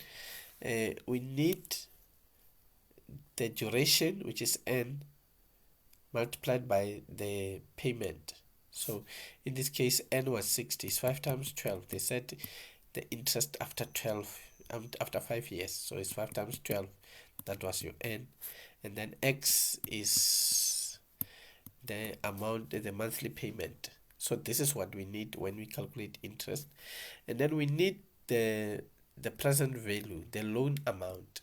So which in our case we have calculated it here, minus the balance. So very, very important, the balance after 5 years. So calculate the balance, have the present value ready, and then you have your x and n, multiply by n. So in that case, you can plug them there and you get your answer. So we just did that. We wanted the b already, the xn and the pv, we had them, we wanted b.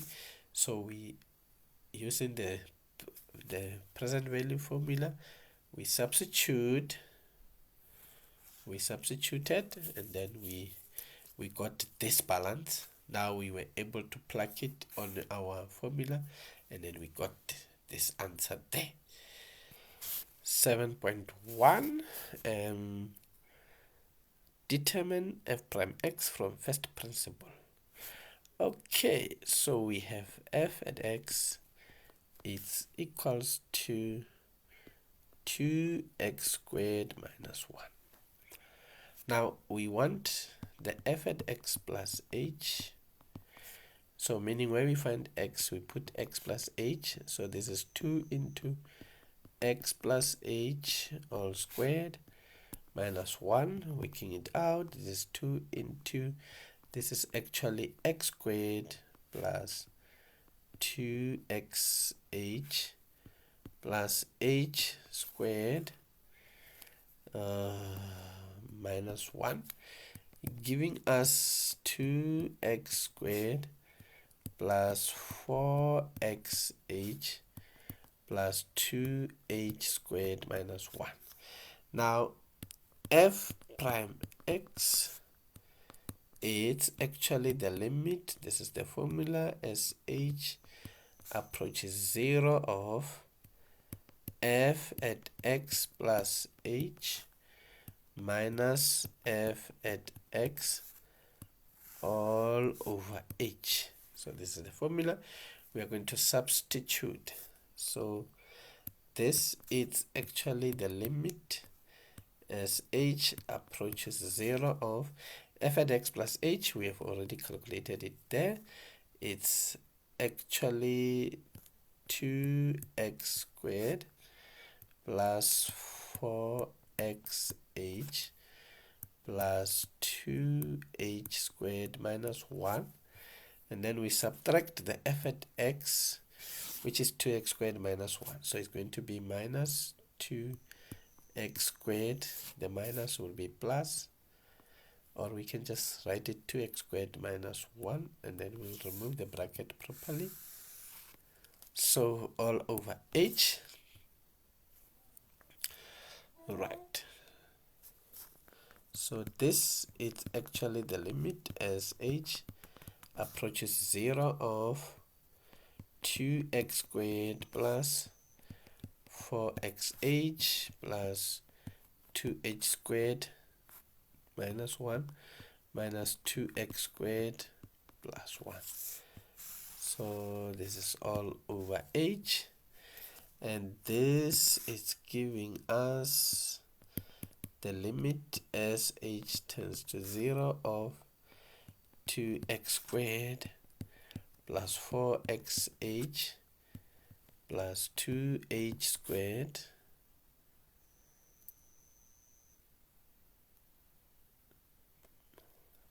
okay.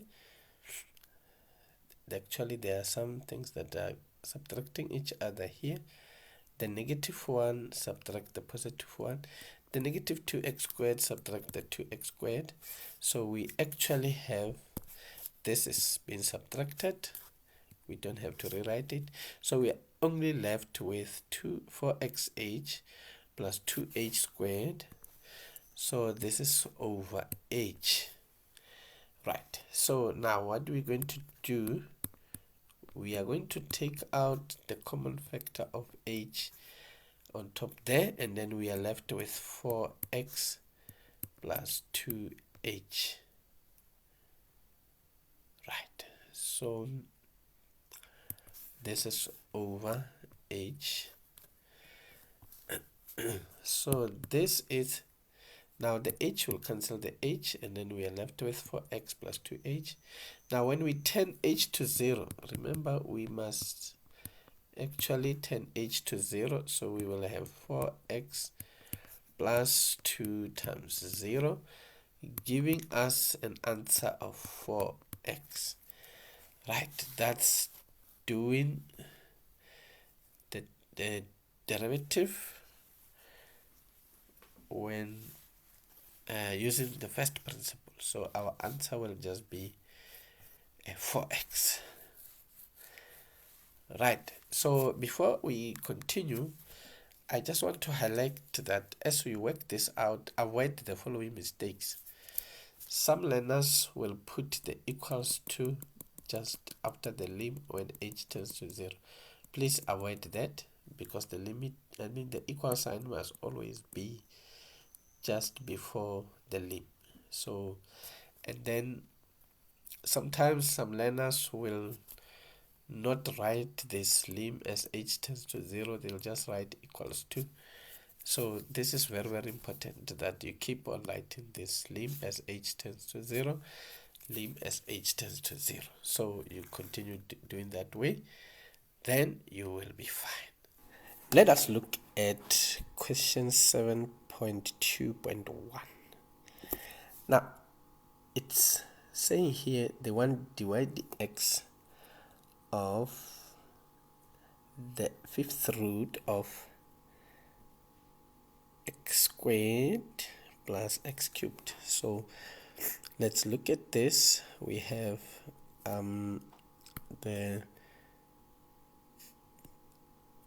the fifth root of x squared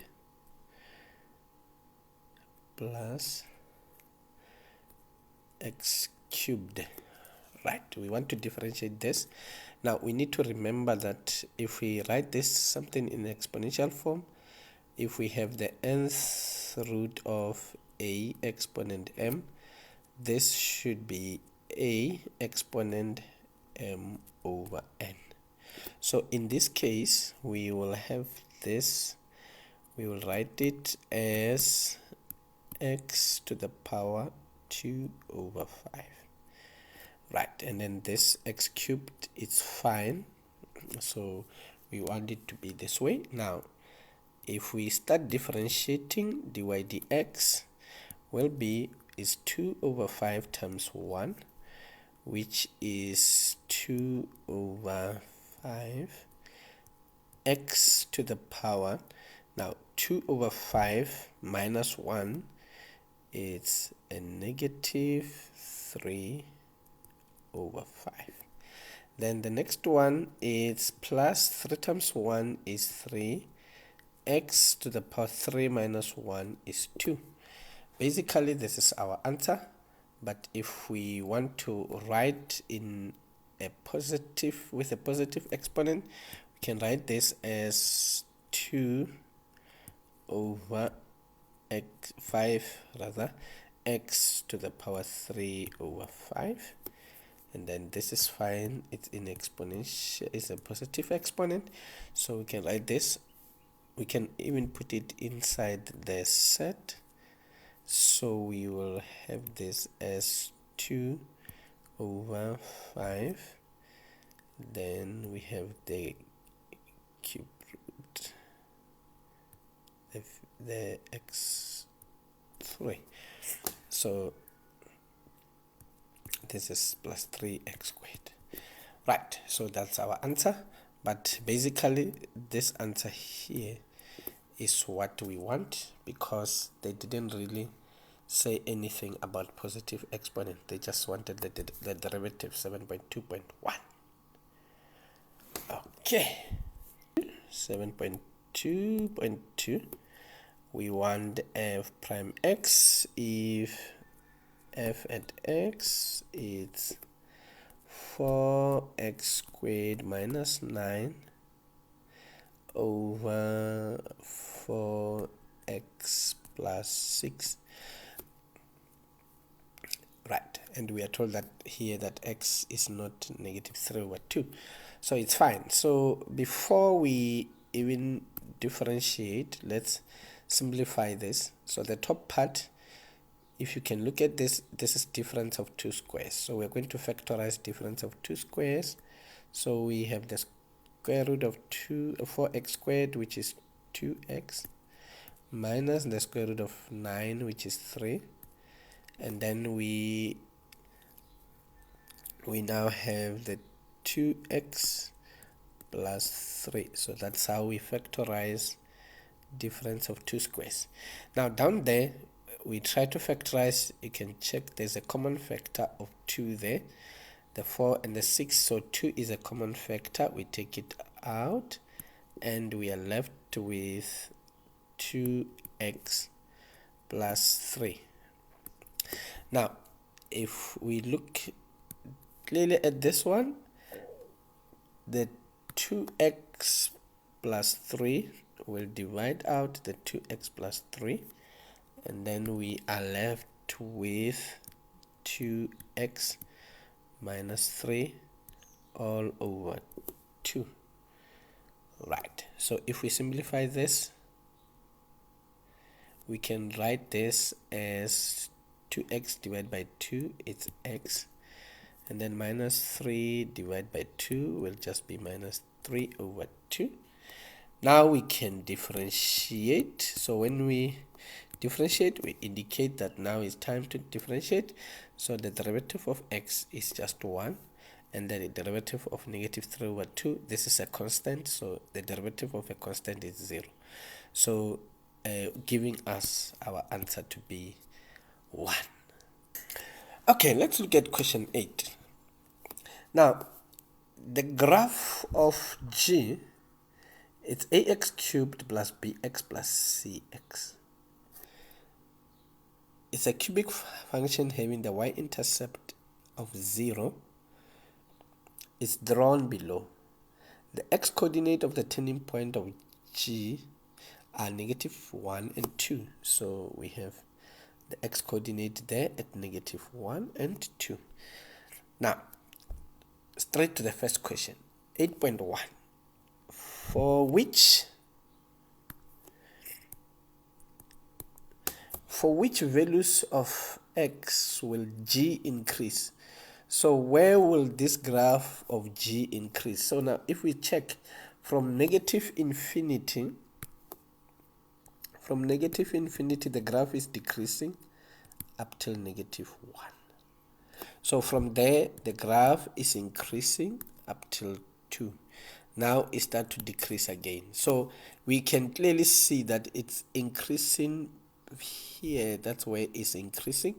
So we will simply say our graph is increasing between negative 1. So we'll write it as negative 1 less than x less than 2. That is between negative 1 and 2. That's where the graph is increasing. Alright, 8.2. Write down the coordinates of f of the point of inflection of g. Now, the coordinates of the point of inflection, it's actually halfway between the two values, the two intercepts. So it's halfway. So we are just going to say, okay, the x value there, we take the two values, add them together. So it's minus 1 plus 2 and divide it by 2. So that will be half, 1 over 2. So that is the x coordinate of the point of inflection. So, and that's what they wanted here. So it's halfway, remember, it's halfway between the two x values. So the other way of doing it is to get the second derivative of this graph. But now because we don't have the equation, so we can look at this one and just use what we have. Okay, 8.3. Now, for which values of x will g be concave down? Concave down. So now, we know that concavity actually starts happening at the x coordinate of the point of inflection.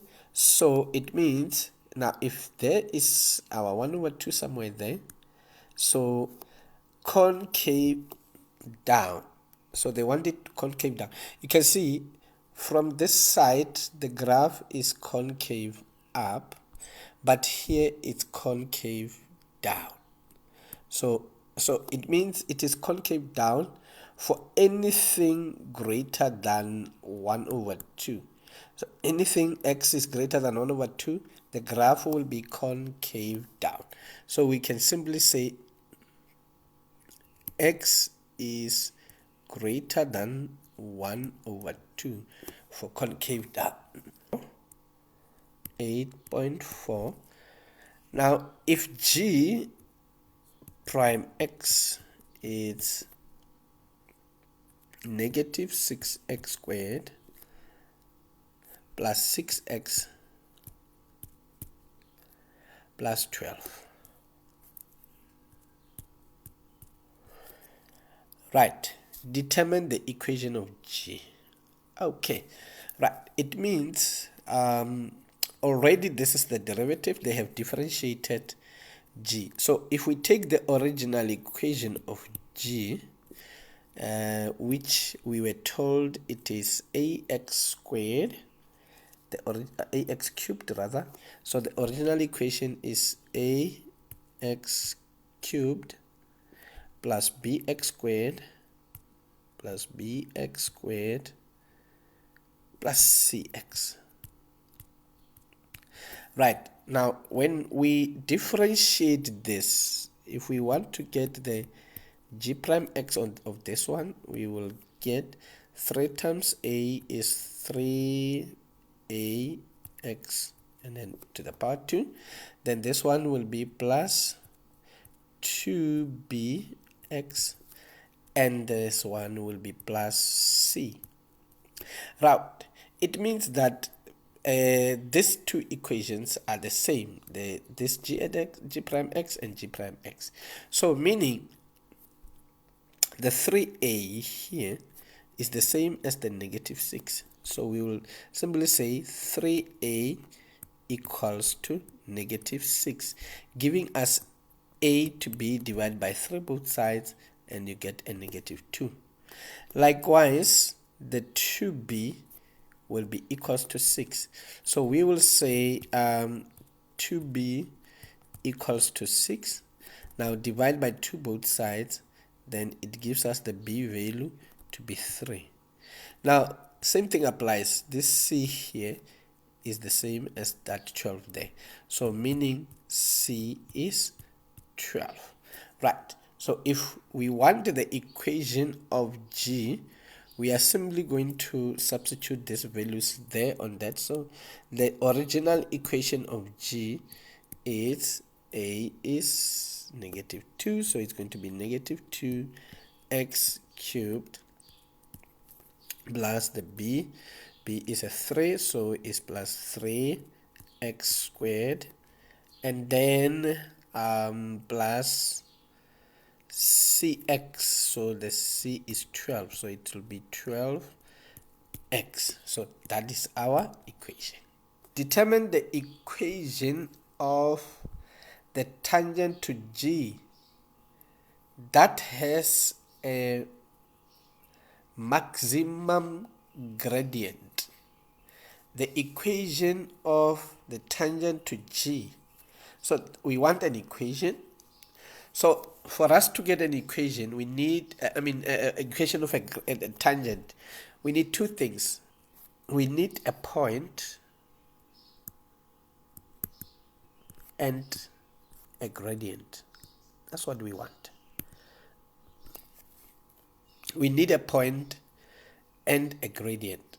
Now, so what we are going to do, because we have not given technically anything, we don't even have the gradient there, so we want where g has the maximum gradient.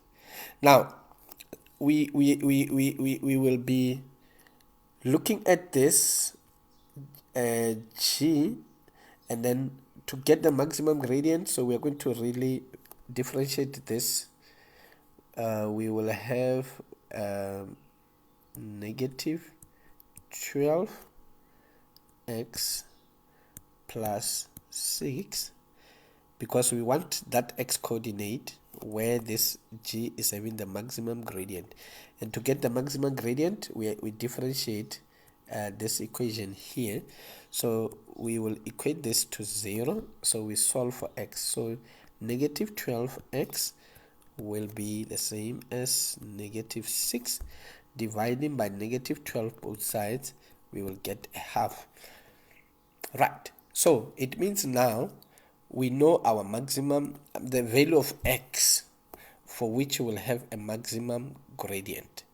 Now, if the x value is half, what is the y value? The y value, we will just substitute in this equation. So it's going to be, now remember, when we look for a point, we always substitute the y value into the original equation. So we are going to substitute it in the g. So remember, we have calculated the equation of g there. So we substitute negative 2, we said we have substitute a half, and then we have 3, and we substitute with the half, and then plus 12 we substitute with the half, and negative 2 into 1 over 2, it's 1 over 2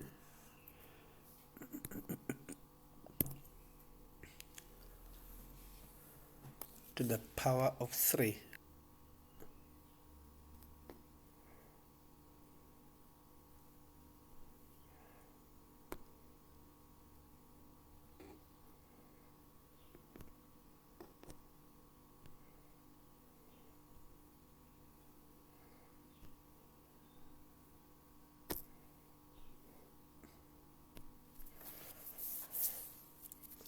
Right.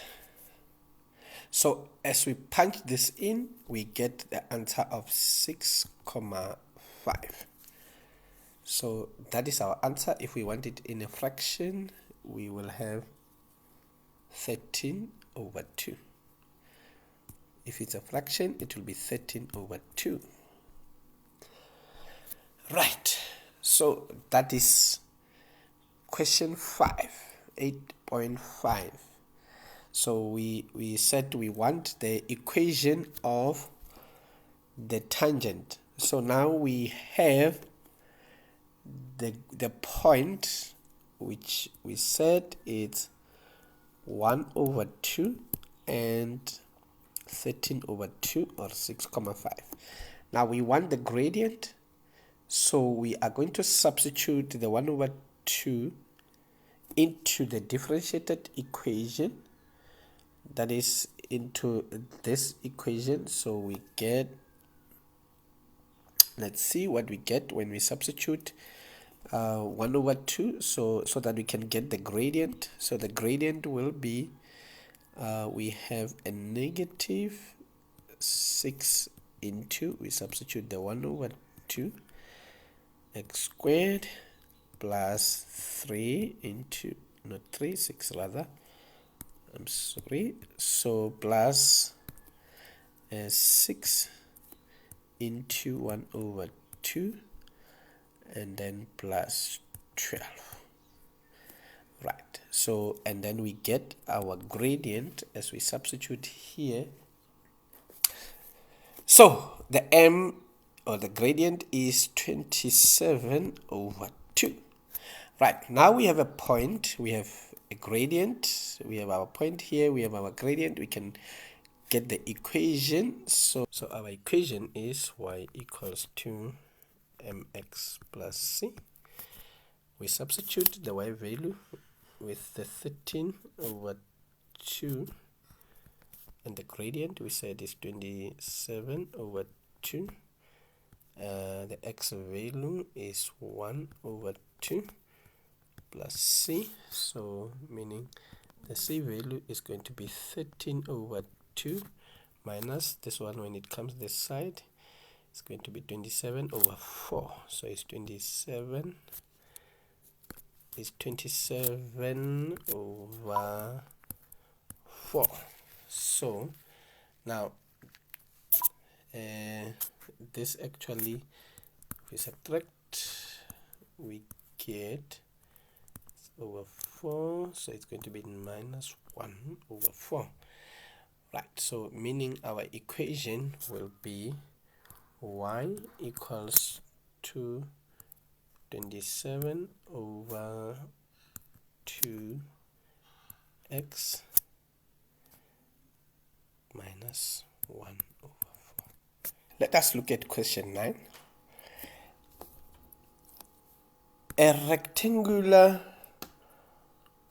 A closed rectangular box has to be constructed as follows. So we are going to have a closed rectangular box. Let's just try to draw a box.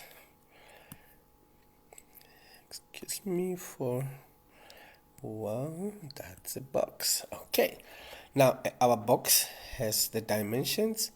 It has a height, it has a width, and it has a length. So what do they say? They say that the dimensions of the length, the width, and the height. Now the length of the base has to be 3 times its width. So in other words, we can rewrite the length as 3 times the width according to what you are given here. And then the volume has to be 5 meters cubed, right? So the volume of this box is 5 meters cubed. Now let's see what is happening. Show that the cost, no, before that, the material for the top and the bottom part costs 15 rand. So it means that the material for this part and this part, the top and the bottom. Now this top and bottom is made up of 2 rectangles which are the same. So we can say this is 2 of, we know that the area of a rectangle is length times width or breadth. So it means it's 2 of them. So it's 2 of the width multiplied by the length, which is represented by 3 width.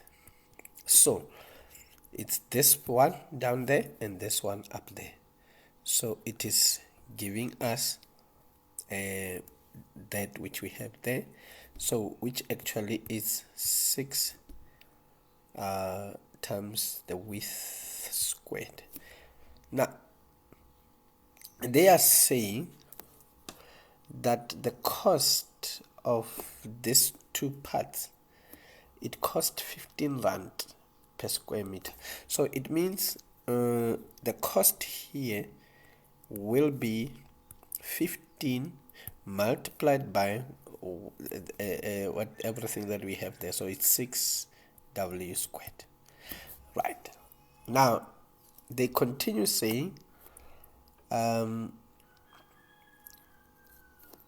for the sides, the cost 6 rand per square meter.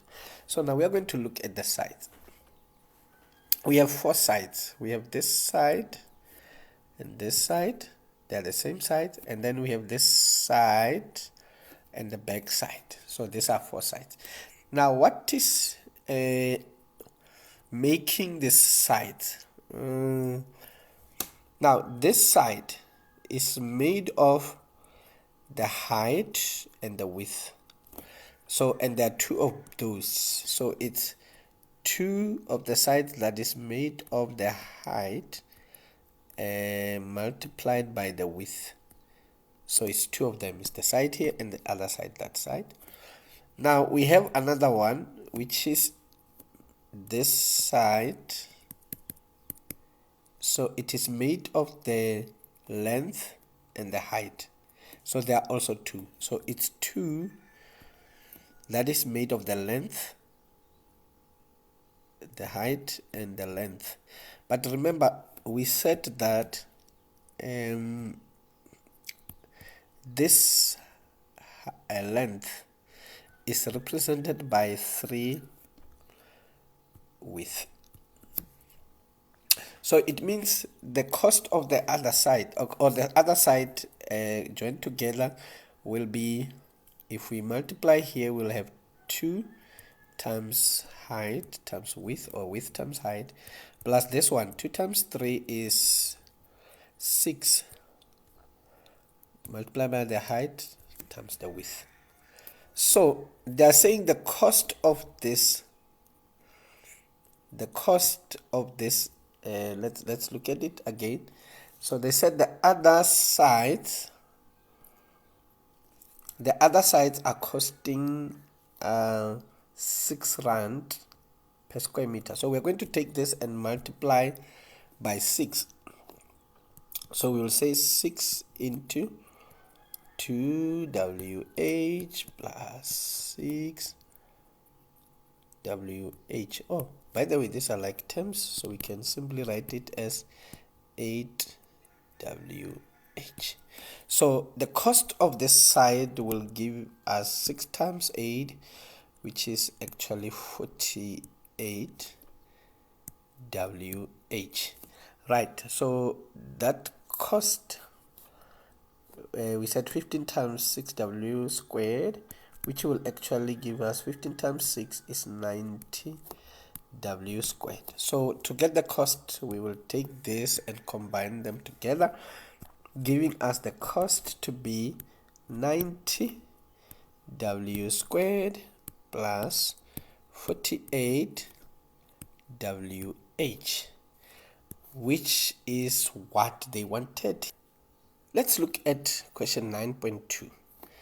Determine the width of the box such that the cost to build the box is minimum. Right. Remember, even if you were unable to write the first one to prove that the cost is this, you are still going to use it. You can still use this to solve your question. Look at the marks. The first one was 4 marks. The second one is 6 marks. So don't lose also the 6 marks. Now, let's look at the question. We were told that the volume has to be 5 meters cubed. So this is the volume. Right. Now, we are going to use this information for the volume to get the height. Because if you look at the cost here, it still has the width and the height. So, and we cannot be dealing with two variables at the same time. So we are going to get the height using our volume. Right. Just to remind you, the volume of a box is the length times the width times the height. So we are given that the volume is 5 meters squared. The width, remember, is the length is 3 width, and then times the width times the height. So meaning our height will be 5 we divide by 3 width squared. So that is the height. So we are going to put the height here where we see the h. We will substitute with this height. Right. Now, let's work on it. Let's get the cost. That will be a minimum. So remember, the cost is 90 width squared plus, what is the cost? 90 width squared, 90 times the width squared plus 48 width height. 48 width and height. And so this is actually 90 width squared plus 48 times the width. Right. So the width times the height. Now we're going to substitute the height. So it's supposed to be the height here. So we're supposed to substitute the height, but we have already worked the height out. We said it's 5 over 3 width squared. So it's 5 over 3 width squared. So if we simplify this, we will have 90 width squared plus, now if we multiply this 48, see the width will cancel the width, and then the width will cancel the width squared there, so somehow we will not have the width up there. So the numbers we'll have to work it out. So 48 times 5 over 3 will be 80, and then this width will cancel a width there, so we will have over width. Right. Now, to maximize or to minimize, in this case we want to minimize, the cost, so we are going to have a C in terms of W we will rewrite it as 90w squared plus 80. We will take this to the power -1, and then we will find the derivative of this and equate it to 0, and we solve. Right, so now differentiating this, we will have 180w minus 80w to the power -2. So we equate this to 0.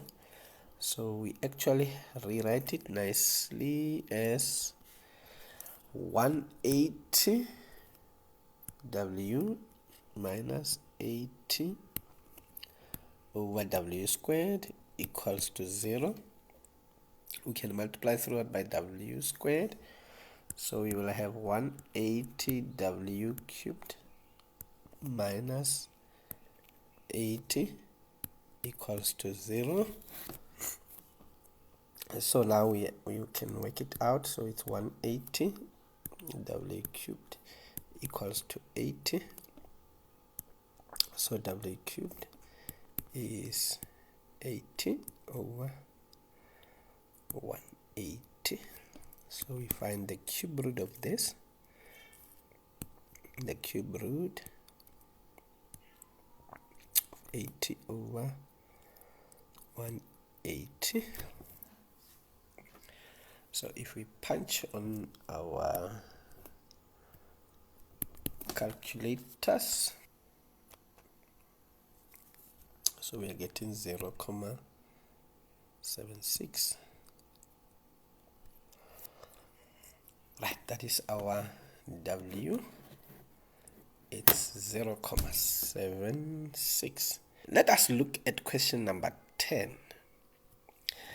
In a certain country, 10-digit telephone numbers with the following format were introduced.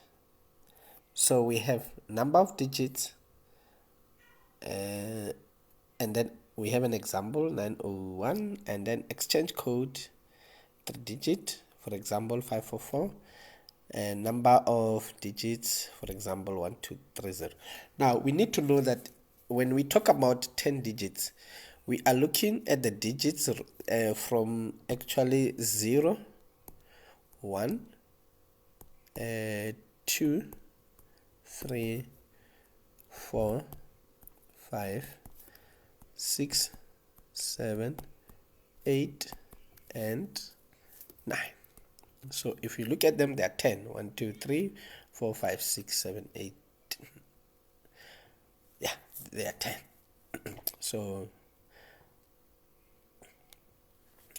right. So it means from 1 to 9, they are 9, and then the 0 is the 10th. Hence, they are saying the 10 digit.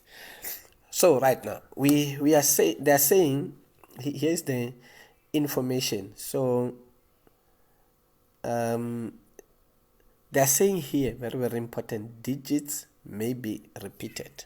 So we are allowed to repeat the digits. Now, a simple question is, how many possible 10-digit cell phone numbers could be formed? So it means we are going to have 3 in the first block. So we will have 3.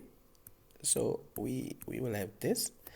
And then we will also have 3 in the second block. So we will have 3 in the second block. And then we'll have 4 in the last block. So we'll have 4 there. 1, 2, 3, and 4. So they are saying the possibilities.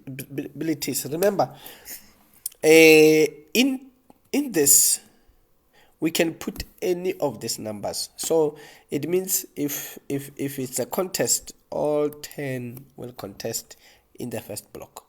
Now in the second block, because they are saying numbers or digits may repeat, it means even the one that is there on block 1 can still be there on block 2. So meaning we will still have 10 in this second block, and we'll also have 10 there. We'll continue to have all 10 simply because they say repetition is allowed. So we are allowed to repeat. So it means for the first one is very easy. We will just have 10 to the power 10. So because they are 10, and then we are allowed to repeat. So that was 10.1. Now let's look at 10.2.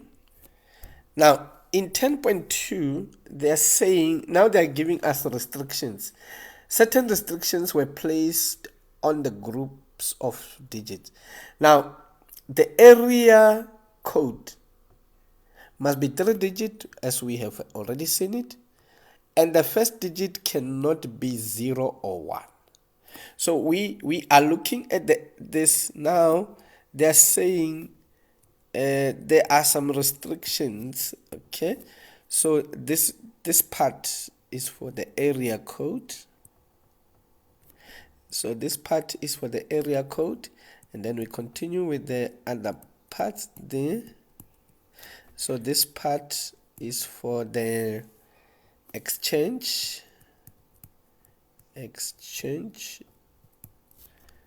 code, and then we have this part, the last 4, where there are 4 digits, where it is for the numbers. This part is for the numbers. Now they are saying here that area code, meaning here on the first 3, the area code must be 3-digit, yes, and the first digit cannot be 0 or 1. So it means we can't have a 0, we can't have a 1 here. So meaning on the first digit, this first 2 are not there, they are out. So how many will be, it's allowed to be there? We can have a 2, a 3, a 4, a 5, a 6, a 7, 8, or 9. So how many numbers? 1, 2, 3, 4, 5, 6, 7, 8. So it means here only 8 of them can compete. Right, so that's what they are trying to tell us, that we can't have a 0 or 1 here. So it means we can have any of these other numbers. So 8 of them can compete there. So now they didn't say anything about the second position and the third position. So meaning, because repetition is allowed, all 10 can still be there, and here all 10 can still compete there. The only thing that we see is that in the first one we cannot have a 0 or a 1, so we can only have 8 numbers that are competing there. Right, going to the exchange code. Now exchange code must be 3-digit, and we know already that is 3-digit. Now, and the first and second digit cannot be 0 or 1. Right, so here we can't have a 0 here and there. We can't have a 0 or 1 in the first 2. So the first and the second digit cannot be a 0 or 1. So like we did here, it means here we can only have 8 numbers competing in this first one, and here also 8 numbers competing, because we have to exclude the 0 and the 1. So it means we only have those other numbers competing in this position. So in the third one we can have all of them, because here there is no restriction for the third one. Right, so now let's look at the last column. They're saying here number must be 4 digits. We know that part. The first digit must be a 0 or a 1. Now here we are not restricted to have a 0 or 1, but instead we must not have all these other numbers. We can have only a 0 or 1.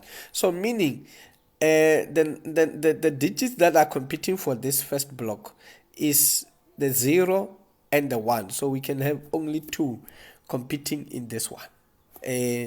All others are not allowed to compete, and that's the only thing that we are given. So it means that the next 3 blocks, all the other digits can compete there. So we can have this competing. So it means they're saying how many valid 10-digit telephone numbers could be formed by applying this restrictions. So we will have this as our answer. It's how many 8s? 8 times 8 times 8. So it's 8. We can write it as 8 to the power 3. There's a 2. We can say times 2. And then we can say that times some tens here. How many tens? Is 1, 2, 3, 4, 5, 6. So we can just say times 10 to the power of 6.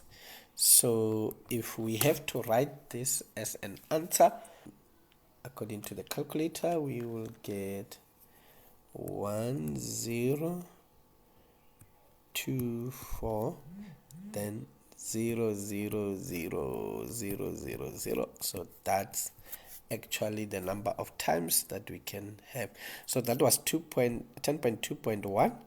Now let's look at 10.2.2. Determine the probability that any randomly chosen 10-digit telephone number would be a valid phone number. So that one, so for a valid phone number, remember the probability for a valid, so this is 10.2. So for probability of a valid, now we need to understand that if probability it's we are going to have a division here. So we are taking all possible combinations, which we said is 10 to the power 10, and then we take what we have in this, as we said it is 2 times 8 to the power 3 times 10 to the power 6, and that is our probability. So you can have that, and then through your calculator you will get 64 over 625. Now we need to remember that the probability will always be between 0 and 1. So if you want that, it's actually 0.1024. So that is our answer. Calculate the probability that Harry will hit the bullseye in his first shot and his second shot. Okay, so let's look at this. We have let's have a tree diagram. Right, so there is Harry hitting shots. So he has a 50% chance of hitting a bullseye. Let's say here is not hitting, no bullseye here. So he has a 50%, so it means he has 0.5. Even this one will be 0.5. Right, so he's shooting it twice. So he has a bullseye or no bullseye. Same thing applies here, bullseye or no bullseye. Right, so this is also 0.5. So I think this it's all 0.5. So everything is 0.5. Now the question is 11.1. Calculate the probability that Harry will hit the bullseye in his first shot and his second shot. So in other words, we wanted this BB bullseye. So the probability, so 11.1, the probability of hitting the bullseye in the first two will be 0.5 multiplied by 0.5. Right, so that is 0.5 multiplied by 0.5. So that is our answer, and we can just write it down as 0.25 or 1/4. So the probability there, or you can even write it as 0.25 0.25. So in other words, the probability is 25%. He has a 25% chance of hitting bullseye number 1 and in number 2 in succession. Okay, let's look at 11.2. Right, what is the question there? Calculate the probability that Harry will hit the bullseye at least twice in his first 3 shots. Okay, now what is happening here? So now Harry is doing 3 shots. So if he has to do 3 shots, it means we will have to extend this. So we have either the bullseye or no bullseye. We have a bullseye or no bullseye. Bullseye or no bullseye. Okay. The bullseye or no bullseye. Right. So we know that everything here is 0.5, so there's no problem. So we have here is B, B, B. Here is B, B, N. And this one is B, N, B. This one is B, N, N. And this one is N, B, B. This one is N, B, N. And this one is N, N, B. Whilst this one will be N, N, N. So the question is, they want calculate the probability that Harry will hit bullseye at least twice. Now let's analyze this word. At least means it means greater or equal.